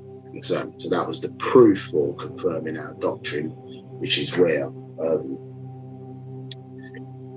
in actual facts, 18 plus 18 plus 1, the 37 genes of the mitochondrial DNA, it's explained to you in there that when Ptah and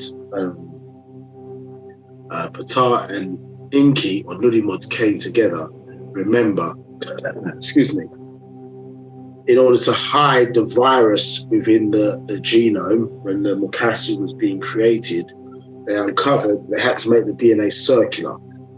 And what they managed to uncover was that you could place codes within the DNA, and that could be Parnatharu, could be different beings of different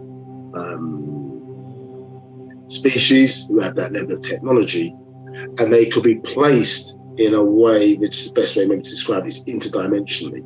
So they could be placed in a manner or a way where it might not necessarily be detectable by modern day instrumentation, but beings could trigger genetic evolution from another dimension, even though they're not physically existing in this dimension. So they could trigger changes at a certain point in the genome to force that evolution. Do you understand? So that's why the article is saying, hey, look, we've uncovered some programming here, and that's why you're seeing that differential there between DNA and RNA. But as far as our doctrine is concerned, HAR1 was placed in the DNA. You understand? Obviously, RNA is the DNA interpreting the environment that it's in. You understand? And we tend to give an example before. If you have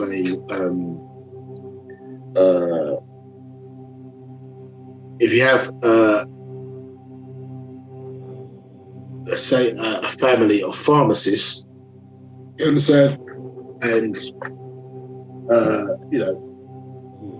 from mother to daughter, or father to son, or whatever, within that family, there are pharmacists always been into that, you understand, in terms of being able to work with herbs and blah blah blah blah. Well, in this society, for example, if somebody is born in, the suburbs, and excuse me, someone's born in the suburbs, they go to what we consider in inverted commas, the right type of schools, right type of university, they may become, you understand, a pharmacist. But from what this society considers to be legal and successful, that may be a GlaxoSmithKline, you understand, one of these big pharmaceutical companies, do you understand? So they become a pharmacist in that regard.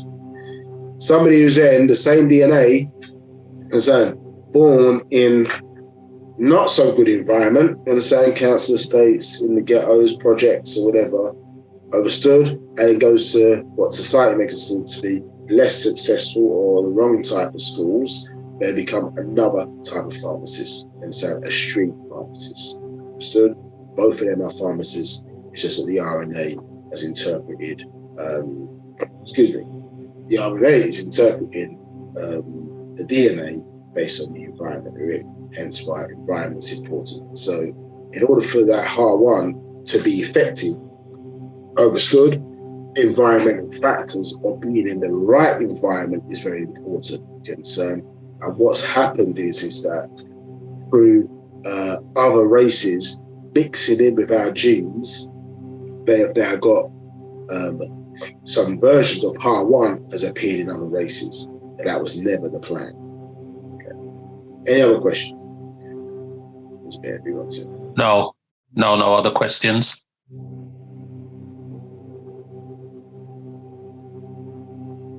Okay, so this next section, very important, pay attention from verse 14 got here. So 24,000 years of 12,000 years, time zones of the sun crossing the equator, making night and day of equal length in all parts of the earth. 37. So all is in tune, linked to time and energy. 38. Birth and death in order to renew energies and powers for producing new and young universes or children. You, 39, who is a supreme being, nature unlimited in every way, as a part of all, as the all is, I am. Yeah, that question. So maybe that sounds confusing to some people. I think the way to explain it is this. I think we've explained it before, but maybe just very quickly, I'll go over it again. When you were in the womb, when you was in your mother's womb, as far as you were concerned, that was existence. There was no outside of it. Understood? So to you, within it, because once you're in it, you're part of it, that was all in your mother's womb. You could hear voices, well, for those who are aware, you could hear voices, you could interpret things that are going on outside, but you're being nurtured by the environment. That is all to you. Understood? But then now, after 9 months, and then you're born, understood? And then you look up at your mother, and you then, you go for obviously the breast for your food. You say, oh, hold a minute. If you was aware, you would see, well, my mother's not all. She is the all. But both of us are within all. You understand? But your mother is now the all. And because she is the all, you then say, well, I am. The all is, right? So I went to my mother, the all is, so I'm looking at my mother, the all is, I am. Because I came from the all. I was birthed from the all. In that context. Do you understand? So the all is, so I'm looking at her, I am, but then we are both the all within all. Yeah, because you recognize, well, my mother's not, she is existence, but she's the existence because it's contained, in this context, within a being. And I came from that. So therefore, that's how I at least have existed, that's how I exist, by way of that.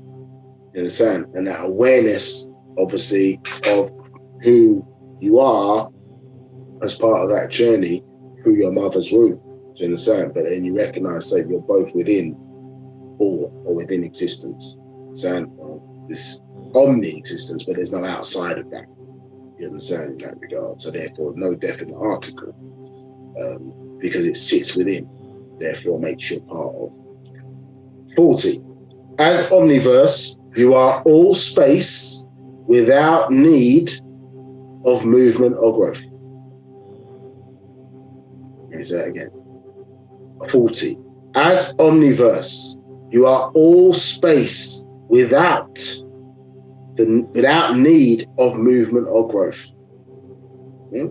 41. As multiverses, you are all things with movement and growth, which we were reading about before. Remember what we was saying? Okay, in that world of things, there are rules of what? Existence.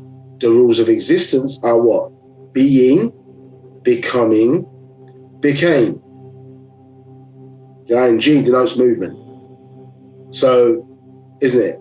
Motion out of stillness. Yeah. 42. As triverses, you are reaction with each other and become places. 43. As dual verses, you are separated into opposites and become opposing places. And 44. As universes, you are a point in space, time, and material. Yeah, so she's showing now again this growth journey. Understand? Yeah, growth journey that takes place as part of who we are. Do you understand? And we've obviously been describing what's been discussed here in terms of some of the previous questions that have been answered, and you can see, understood, where, you understand, tri and dual come into place. Do you understand how you came from a triverse into a dual? Understand? Your dual versus your parents. You understand? And how that we talked about earlier with the child and us being mental first. You understand? That created, us bringing our parents together, that created or was a starting point of a place for us to come through. Do you understand? And your parents obviously separated into opposing because you've got a sperm and an ovum there. Do you understand? And then that comes together, isn't it? In terms of fusion, when the sperm and the ovum fuse together. Do you understand? And obviously at the previous point, the mental, that creates the place for then you to exist. But then at the point of conception, the physical you now is occupying and logged logged at inception. But then you start, obviously, the physical germs of the sperm and the ovum, that fusion of the egg, the oocyte, you understand, now is logged, you understand, in space and time. Is obviously going to grow and takes 9 months to do so. And then you're obviously born, where I said your stamping time is in you're birthed, but that's not the origin. Do you understand? So, and people record you from that particular point, but the denominations, I think, of how the time is measured doesn't record. It's not sensitive enough, I suppose, to record, or you don't log. People do, parents log it, but it's not really properly logged in terms of continuation, because you can't have 0 years.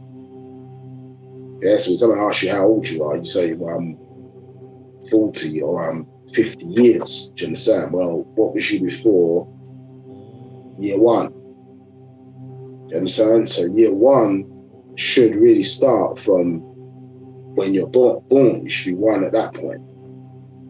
You understand? The same way January becomes January on the first day of the month, isn't it? We made this point before. January becomes January on the first day of the month. It doesn't become January on the 31st of January. And it's when the cycle is complete. It becomes it when it starts. It's logged as January when it starts. You understand? So you can see how in this society there's no consistency. Pure confusion.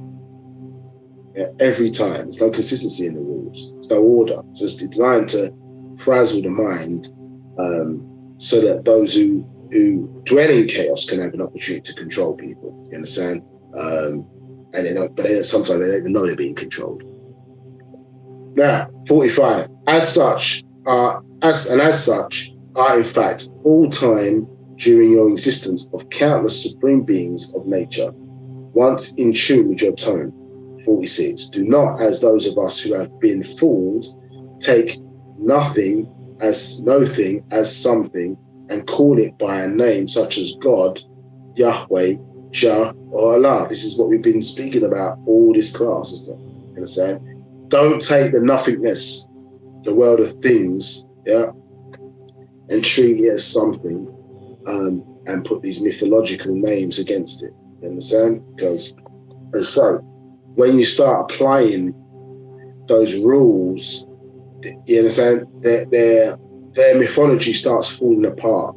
You understand? So the reality is, this is why it was said, well, give him back his stuff, leave that alone, because it doesn't make sense. Why, for example, if God is in control of all things and everything, do you understand? Well, why would he allows drug dealers to survive? Well, say drug dealers, but he allows drug dealers maybe to survive car crashes. You understand?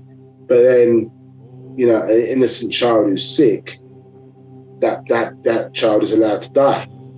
You understand? Now, the other thing is that maybe the crack dealer, who people think is the problem, is not the problem as much as, companies, for example, that have been selling opiates and different types of things seemingly are legal, but they're getting away with destroying many people's lives, you understand? But they're not the ones doing, decades in prison, you understand? It's the ones on the street who are selling, the ones that they give decades to. Do you understand? So all this seemingly within society, how man has applied all these rules falsely by way of their, I suppose, fake opposites of what is legal and what is not legal. There's nothing to do with nature. No God or Yahweh or Jah or Allah has intervened to stop all of this. You understand? It just allowed to continue. Evil people win continually in society. You understand? It's just, what goes around comes around. But evil people win continually. Otherwise, or people who have won continually. You understand? And now they seemingly the years and decades are passing. There's no Muhammad come back. Decades are passing again. No Jesus come back. Decades are passing again. No Moses has come back. You understand? So none of these things are happening, but there's no intervention here. You understand? From who they said was their so-called divine. So, when will people start waking up and see that the very rules that they think are there, or their concepts of God, Yahweh, Jah, or Allah, or what the supreme is nothing, as I say, but in the imaginations of men who wrote those books, and had no knowledge of how nature works, no understanding of what the universe is and how that works and how it hangs together, and certainly do not have any understanding of Pa'ut. And if they did, it's not something, as I say, they would share with the masses, because chaos makes money. 47. Do not accept anything as unseen powers. 48. Do not accept something as one. 49. Do not worship what other races call divine, call supreme beings, or call your creator without confirmation. 50. This you know that you exist. 51. This you realize that you are real. 52. This you must accept that you are something or the sum of a thing. 53. This you know you are born of a mother's Raham womb. 54. This you know, you're reading this right now, and with that you encompass time, space, and material existence. 55. This you know that you feel by contact, that you see by contact, that you hear by contact and that you smell by contact. 56. Contact is confirmation of existence. Once anything made contact with you, you then can confirm its existence. 57. All things in existence are about you. That is equally away from you. 58. Making you the center of all things. 59. As such, you're the one God they speak of in their religions. 60. Each will say they believe in one God. They will say there is no God but Allah.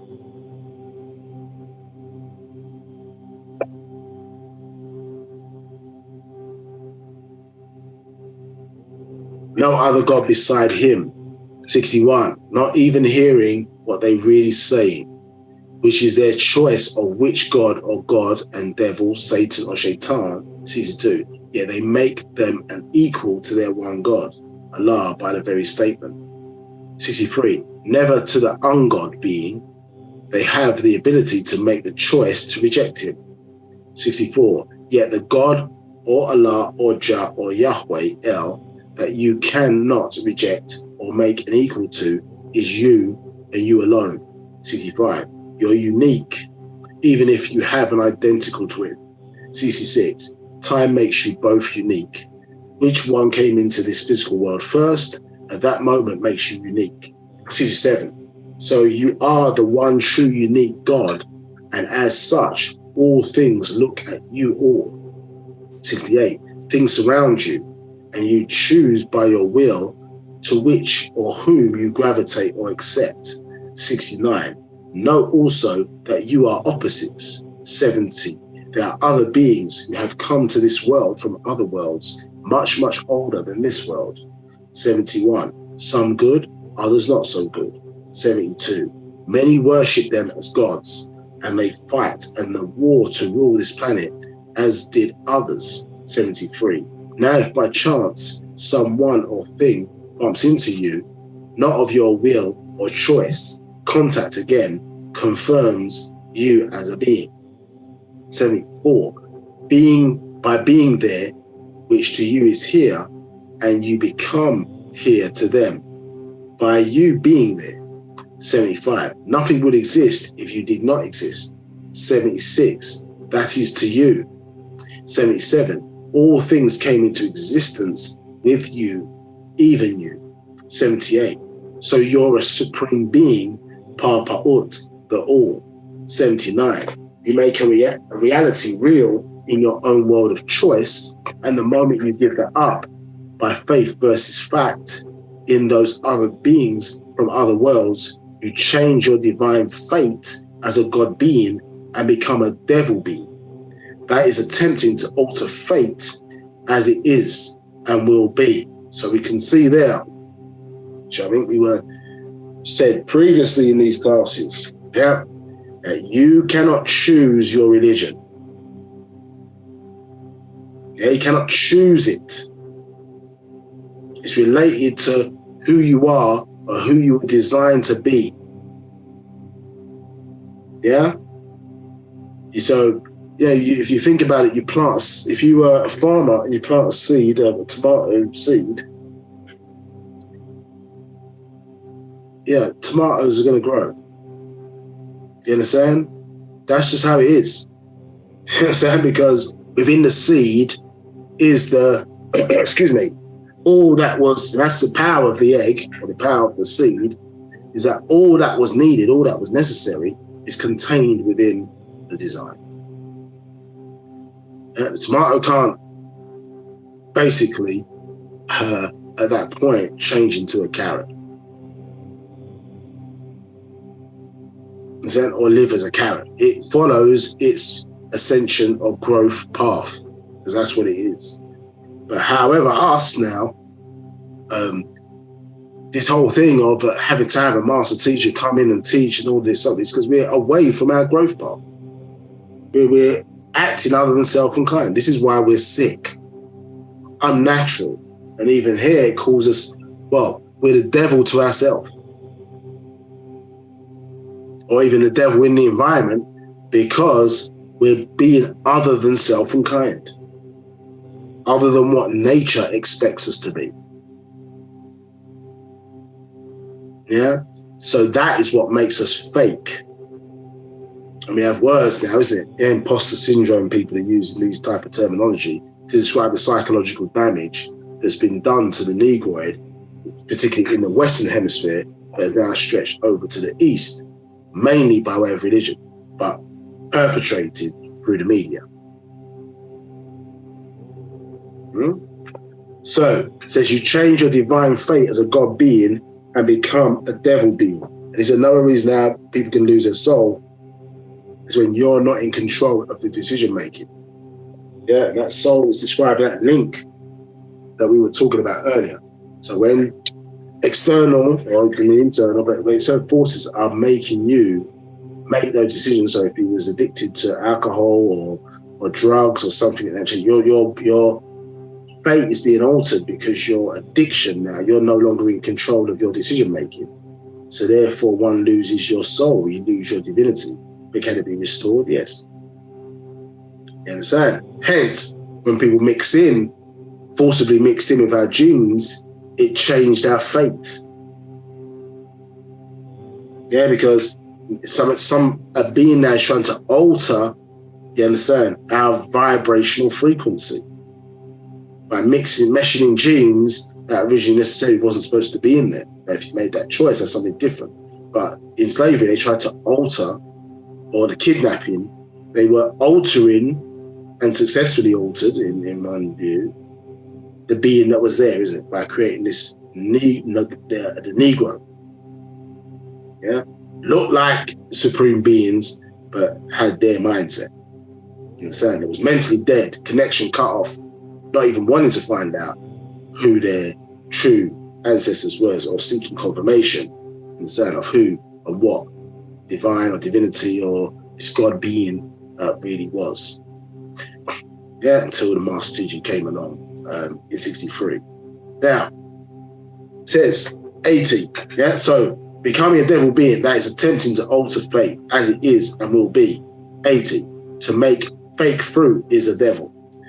81. To implant a fake human heart, or replace the human heart with an animal or machine is a devil, or diverting from nature's divine plan. 80. Altering fate is not a new fate. It's corruption of nature's natural order. 83. Saving a dying species is not a noble act.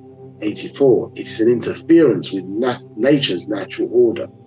85. To take a wild creature such as a wolf or canine and transform it into a pet is a violation of that creature's natural nature. 86. Things that are naturally the way nature plans for time, each and only a devil or evil will attempt to alter nature's plan, called fate versus faith, being real versus belief. 87. You are part of Pa'ut, all. Pa'ut is you are. 88. All does you do. 89. You are ever alone. No, not at all. You are with yourself at all times. 90. How? Because you know you exist, and that separates you into beings, physical and spiritual, at the same center at all times. Any questions?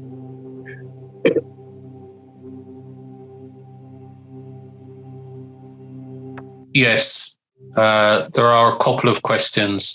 The first question is from Ankamun.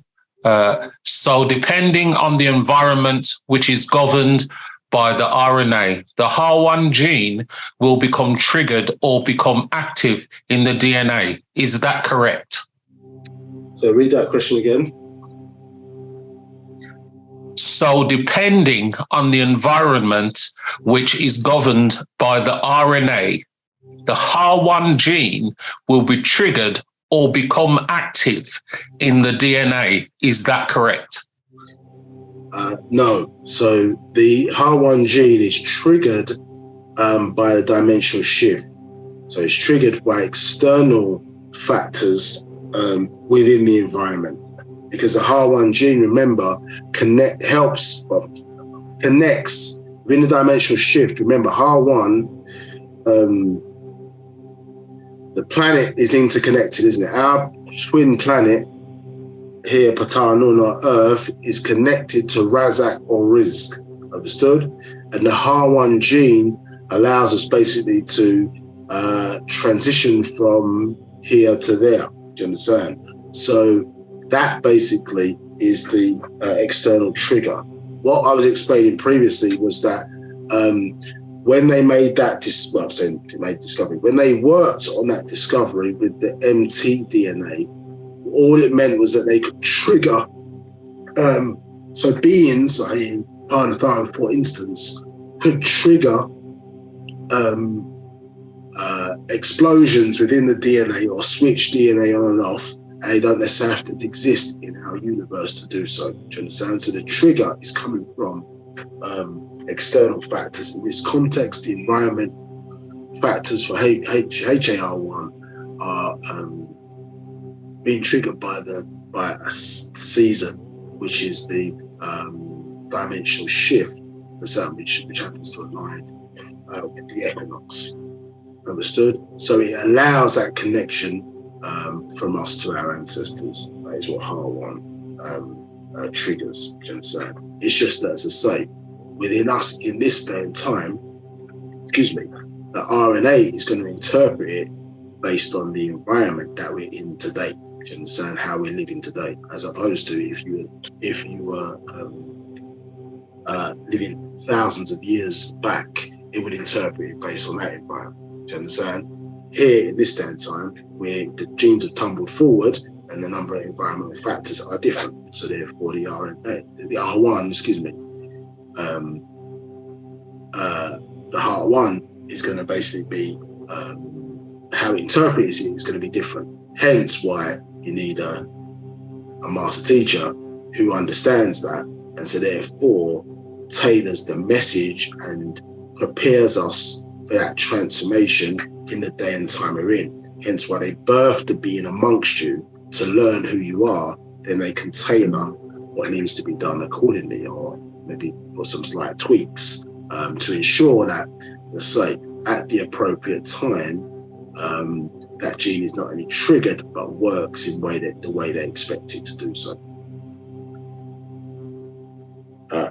The other question? Yes, there's a question from Judith. Well, a couple, in fact. The first one is, which Partarak is this, please?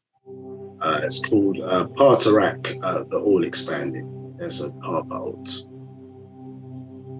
And the next question is, how is all in time according to this Tarak? Would it not be the all instead of all Fa'ut? So read it again. It says about time. Yeah. Okay. It says, how is all in time according to this Partarak? Would it not be the all instead of all Fa'ut?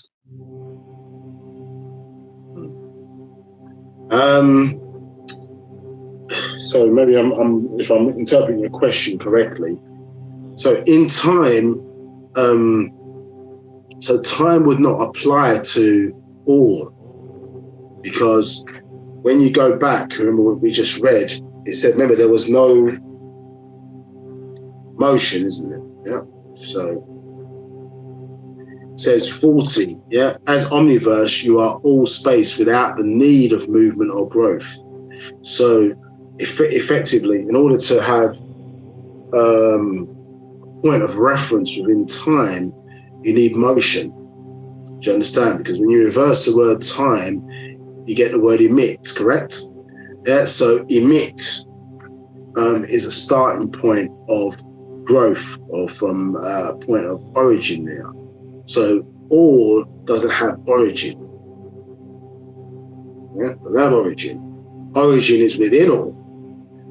Yeah, so things have a starting point or origin within Pa'ut.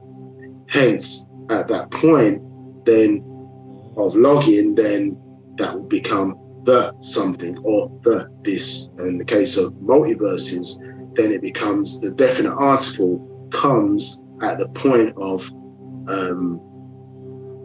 that it has an origin, that it starts to grow, or movement is detected within it, and things start to happen. So therefore, now that is part. The multiverse would be Pa'ut as the multiverse, as multiverses. Excuse me. Yeah, so that's within Pa'ut because it has an origin, has movement, has growth. That's a starting point. Understood? So Master records it. When we looked at that universe down to from a dual, tri, you understand, quad, so on and so forth, the multiverse is the one that has a definite article. That the word "the" is used against it. Everything else, I think, apart from universe, has the word "this." You understand? So the separation of multi to omni is the definite article. Do you understand? As we explained, yes, at one point understood when you were separate, if when you was in your mother's womb, for a time you would be considered the all within all. Once you then find out when you're born, you find out, wow, hold on a minute, my mother is the all, then you are also the all, and both of you are within all, because you realize that, hey, well, my mother didn't always exist. Now she has an origin. She can be defined within the space. She's not whole, she's part. You understand? So therefore, part is the whole is. Does that make sense? Yeah. The whole is. Yeah. The whole is. But part would have the definite article. Because you can be separated. You can't separate all. There's no separation within it. You understand in that regard? Things are separated within all, but all itself is not separated. There's no outside of it for there to be an outside. Understand? For it to be defined by something, to have shape, etc., etc. That would give the impression that something outside of it is able to observe its shape. But all who exist are part of existence, so there's no outside of existence when it comes to omni. You understand? But you can have outside of a universe, even though its vastness and size can feel like it's encompassing everything, but the fact that it can bridge with another universe makes it part and not whole. And if not clear, please question further. Any other questions? In fact, Judith refers you to number 37. Okay, so Pa'ut all is in tune, linked to time and energy. Yeah. Okay. Birth and death, in order to renew energies and powers for producing new and young universes or children. Yeah. So all that's saying is that at a certain point, motion began. Does that make sense? Yeah. So at a certain point, motion began. And when motion began, then obviously time started. Yeah, within all. Yeah. Now, in order to understand, well, what was the driving factor that produced a multiverse, understood, or to start movement within Pa'ut, well, that would be a mind or mental decision that drove that, to give it purpose. Now, the who, what, and why that took place, one can't say, because then, you know what I mean, we're part of the mind of all, but we're not all itself. So why it decided to create at that particular point or a certain point in time, understood, is beyond our knowledge to know. I suppose maybe once one really becomes aligned and apart, then maybe they get some insight into that. But that is just simply saying, it says in tune with, so it's saying that basically at a certain point, as I say, things started to grow. Understood? Yeah. So in order to do that, there has to be motion. And we gave an example to you previously, where we showed you that if you think about it, if a person was to vibrate their hand up and down, for example, yeah, the faster you was to keep it, let's say you just waved your hand up and down, the faster you continue to do that, yes, you would be moving your hand so fast up and down that the hand would appear still. Do you understand? And the hand would appear still. So the faster the vibration, boom, boom, you understand, to the human eye not being able to detect that motion or movement, understood, would be super fast to the point where it would appear still. So in one sense, on one end of the spectrum, somebody could be moving their hand super slowly and the movement's not detectable. Do you understand? And it would appear still.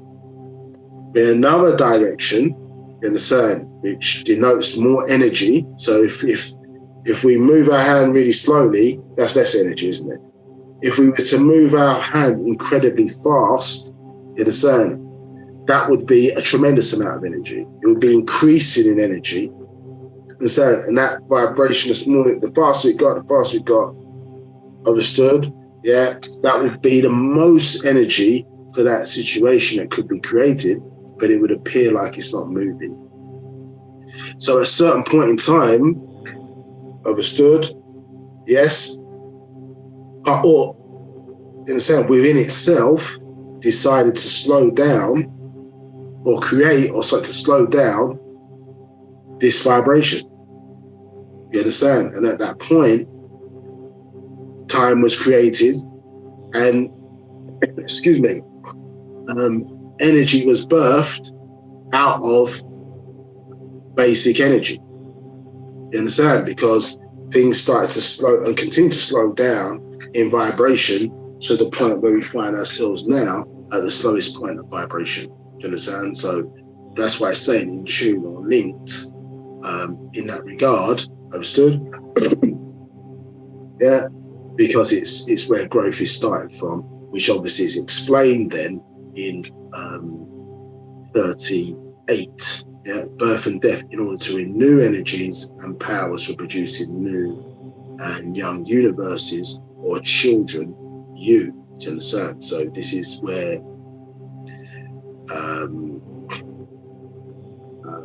things have started now to be organized, do you understand, into not just existing, but are now being organized into order, do you understand, being shaped now into form and system, understood, as opposed to just existing aimlessly. Is that clear for you? Please question further, Judith, if not. Judith goes on to ask, origin is inside all, correct? Correct. There's no outside. And then Judith goes on to say, Fa'ut, as you stated, does not have origin. That is correct. And then finally, Judith says, I see what you are saying. I read line 37 incorrectly. In tune, not in time, I see now.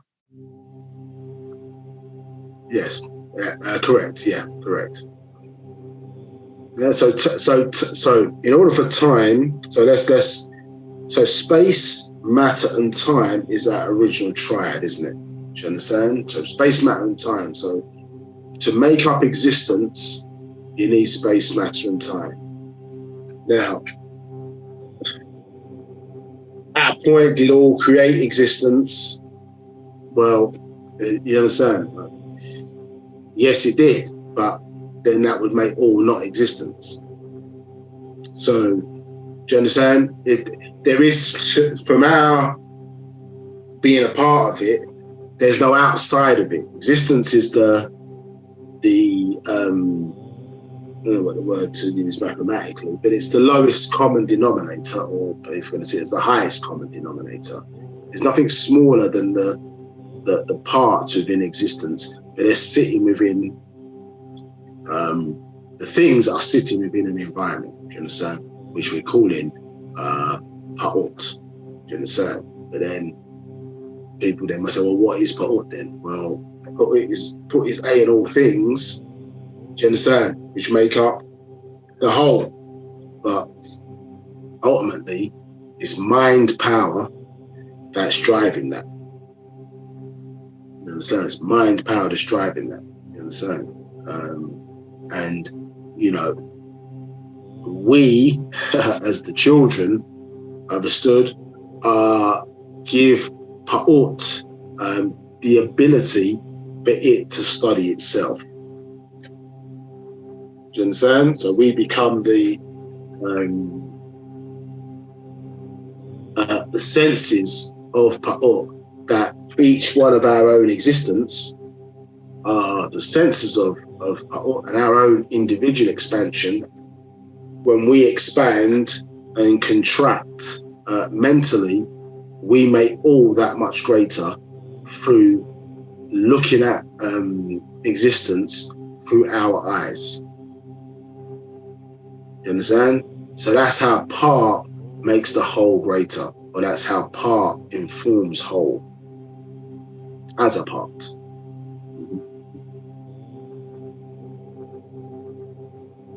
Yep. So let us think on that for a second.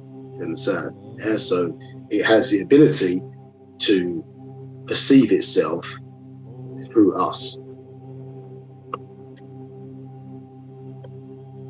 or uses us to perceive itself. Any other questions? That's it for the questions. Okay. All right. I'm going to stop. Some good questions. I'm going to stop at that point then. Stop at that point. So our next class is going to be on. This is a little bit of a break.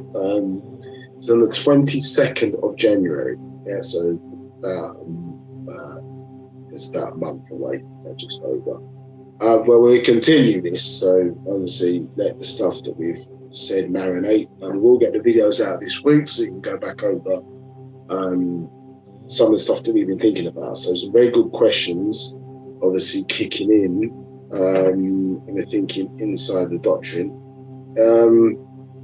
A good book, actually, to help understand what we discussed today, outside of the ones that we'll be referencing today, is Actual Facts number 19, Who is God, Female or Male? Do you understand? It's a very good book to understand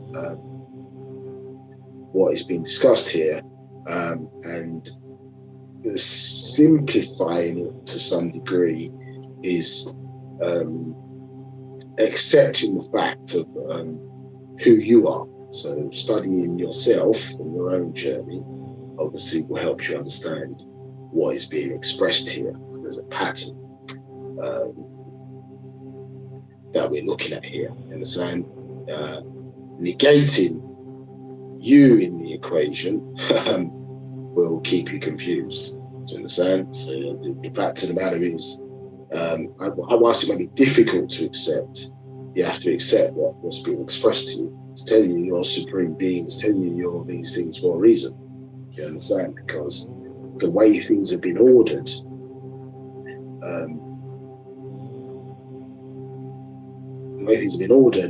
they basically reflect what's being discussed here. We talked about even the way it's, say, your hands is in the shape, the way it's been separated into 3 sections. There's 3 lines on your palm. Do you understand? All these things are part of the expression of this aspect of the mental. You understand? Echoing, maybe the better word is resonance. Understood? That design is resonating throughout existence. You understand? You being, becoming, became. You understand? It's the features of it. Simplest point to at its most complex point, you still see these patterns, triad principles, you understand, their quality principle. You still see them expressing itself, no matter what form we find ourselves in. But then, as I say, what are we? You understand? Maybe that comes up as well. You understand? Supreme being, but the aspect of us that we are expressing, you understand, or linked to, is the mental. You understand? Or what we call in our mind, you understand, which is encapsulated or is linked to this body. You understand? Which just allows us to express that which the mind aspect of us is seeking to explore. Do you understand? And ultimately, we want to make our way back to merge back in to be part of existence and not see ourselves as the need for individuality. Do you understand? So, in that regard, which being in a physical body, living in this society, etc., makes things very difficult to achieve that. Working with other people, you understand? It makes that feel like it's a real challenge. Do you understand? So obviously, we've got 24,000 lifetimes to try and or seek to master that. You understand? But you got the master teacher at the end of the cycle, out of 24,000. So we better take advantage of that convergence of, fate and things happening where the Nabab Aptar is born in this day and time, which gives us the best opportunity to succeed, you understand, and restore back our race to its rightful place, understand, as supreme beings, you understand, not just Negroes in somebody else's religion who are using our energy and powers for their own nefarious ends. Okay, so we're back, as I say, on the 22nd. I'm sorry to interrupt. There is another question that's just that I've just noticed here. All right, go for it. This is from Ankamun. The question is, so there is an entanglement with HAR1 gene in the 20th chromosome and RISC. Can the activation happen from any point or just from RISC? The point is that the cycle is triggering it because the planet is going through a change. So let me just make that, maybe I didn't make that clear. So the planet itself is going through its own ascension cycle. It's referred to as a dimensional shift. It happens every 24,000 years. And what happens is it raises up itself in ether levels, understood? And the next shift is to vibrate on a 7, 8, and 9 ether level. These are finite forms of energy that have not been experienced yet. Now, for us as Nagaru, 7, 8, and 9 will always be of our own ancestry. Understood? And risk being in a higher, the 19th galaxy, in a higher state of vibration than this one, that shift and trigger would allow us then to be vibrating on a level that would allow us to exist on risk. Do you understand?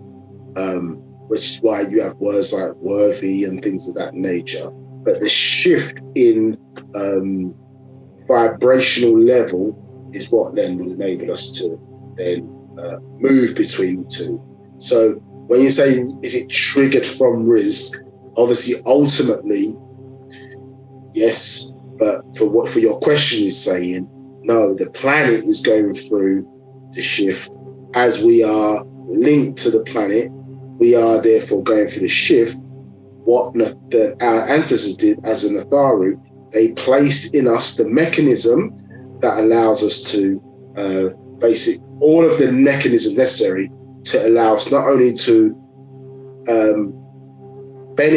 to be ready for the shift, so to transform and change, but also to benefit from the shift by now Ha1 creating the jumping point between here and where they are there once the planet itself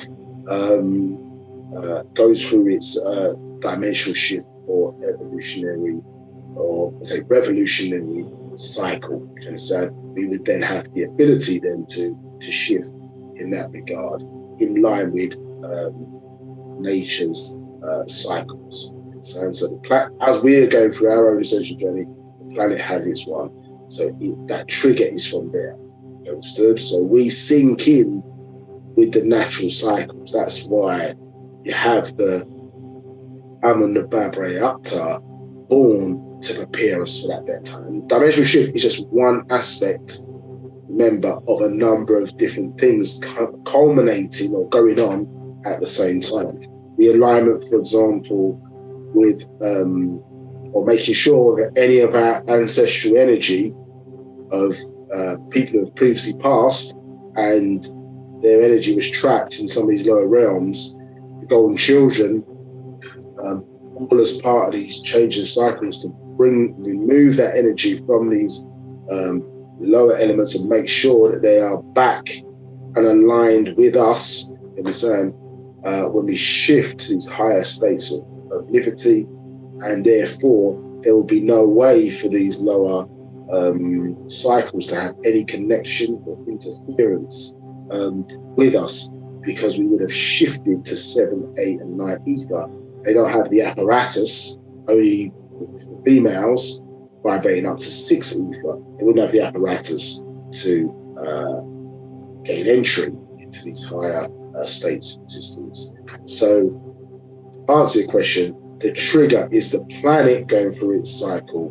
Obviously, R1 was placed there to provide the opportunity for us then to jump across, and then, as I say, your mental simply is transferred across, like, as I say, transferring all your experiences by way of like a disc, stood, and so that you can be transferred and then simply placed in another vessel or body as part of that.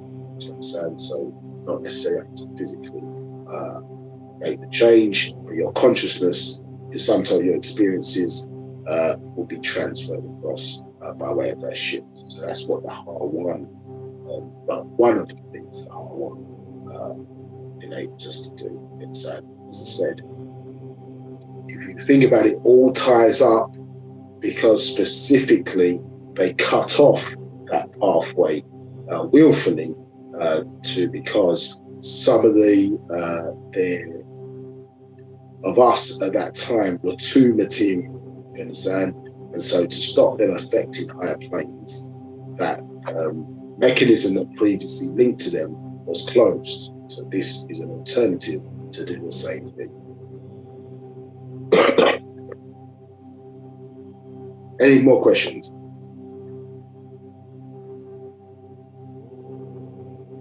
Yes, there is another question from Batar Amunare. And the question is, what was the purpose of the placement of the HAR1 gene? So we just explained it a little bit in that last answer. So, as I say, it provides a link within us that connects us to the Natharu and gives us the opportunity to become them once again, or to reconnect with their children once again. So for those who perfect themselves and consider themselves worthy. So, and it also clearly allows us the opportunity, depending on the opportunity, where the planet, for example, can find itself being subject to extinction level events and things of that nature. It's a mechanism to protect our life form in that regard by jumping at certain points away from this planet and residing in its linked comparator, which is Razak or Risk. So HAR1 is symbolic of, as I say, the connection to our etheric ancestors. As you saw in the story of Aset, Rashtat, Isis, and Re, you understand? That is what they're showing there. Our connection to, in the story would be Re, which is our most high, but remember, Re is who? It is the Natharu, which are our etheric ancestors. They are sons, and we are the terrestrial representation. So that link was gifted by way of Aset or Arashtat, forcing the situation, understood, to re-establish our divine connection by way of the female. So once again, is she then passed on to her offspring. Any other questions? Yes, there is.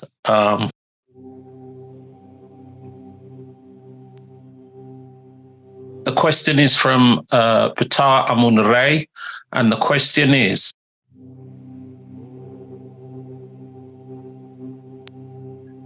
is the dimensional shift the reason people seem to be elevating to a higher consciousness?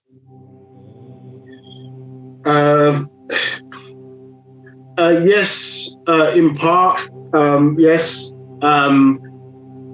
But another event precedes that, which is called, well, I say precedes it, but it's part of the same, it's all of these different things lined up.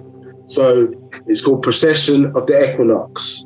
So Procession of the Equinox is the reason for the awareness, because basically every 12 to 13,000 years, the axis of the planet points either towards the center of the galaxy where there's a massive black hole, or points away from the center of the galaxy where there is a massive black hole. So the shift you get, if you imagine we're on a 23.5 degree axis, the axis points towards the center or away.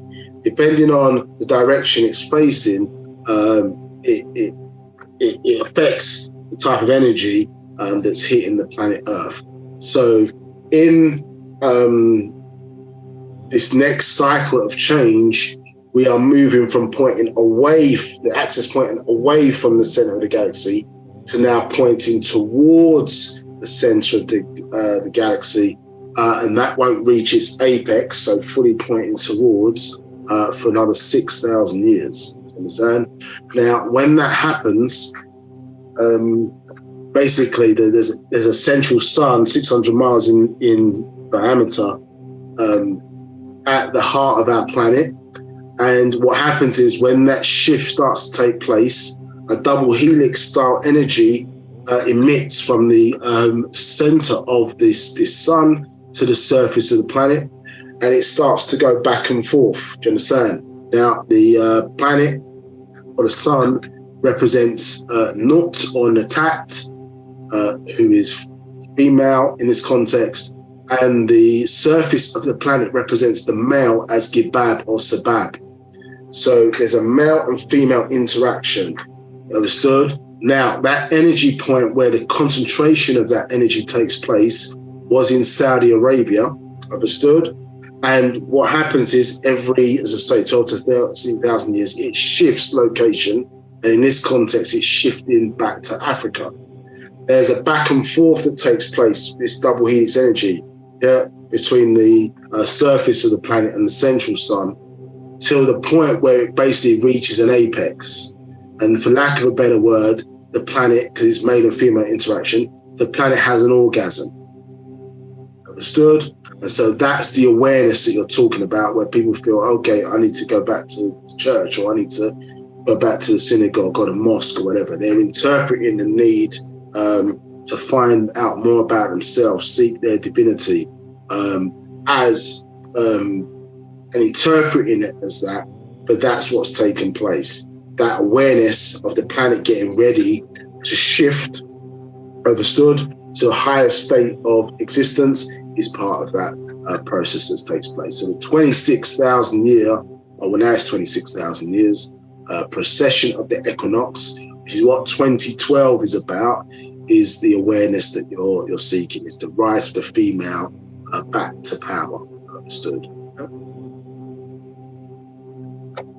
Any further questions? Yes, there is. There's another question from Patata Munray, and the question is, what was the time period that the Earth's axis was changed from a 90-degree to where it is now? 90 degrees is quite extreme. So it was a perpendicular axis. So I think the original shift of that axis point, or started to shift, is 17,250,000 years ago. Now, the planet axis can shift at many different points, because even major earthquakes and things of that nature, they don't shift the axis by major amounts, but they can shift it a little bit. But the original was 17,250,000 years ago. Any other questions? And there's just a final comment. Thank you for your time and energy. No, much appreciated. Hopefully we'll be a bit more lively about this cold. But some very good questions, showing people engaged in the topic area. As I say, this is more of an introductory. Shows you how powerful the proof by way of Nabab Yaanuwn is that there's 4 classes, and we're just dealing with verse 2. So it's probably 4 classes. We're stepping into a 5th, just to understand this statement in verse 2 about the true jigsaw. So, Anyway, so everybody, I think obviously it's not our new year, but it is a new year. Understand? It was did sink in with the rise or the flooding of the Nile, so relevant to our culture, the rising of the Orion star constellation into view on Earth, which triggered the flood out in 27th December or thereabouts. So whatever you're choosing to do, Children's Day, which we celebrate as the alternative to the 25th Christmas. Enjoy that with your families. If you are able to take a break, enjoy it. Take a well-earned break. And we're back, as I say, on the 22nd, continuing this vast but very interesting subject. As I say, we'll have a little quiz concern, nothing too heavy, but a little quiz just to trigger everybody's memories back again, given, as I say, for 4 weeks or so. So check out the YouTube channel, All Eyes on Egypt, Midlands and the North. As I say, these classes will be uploaded over the next week or so. So we've got about 4 so this week. Okay, all right, I'm going to close out then. So everybody take care. Enjoy the time with your families. Stay safe. And we'll see you in 2023 by their camp. Take care all. Peace.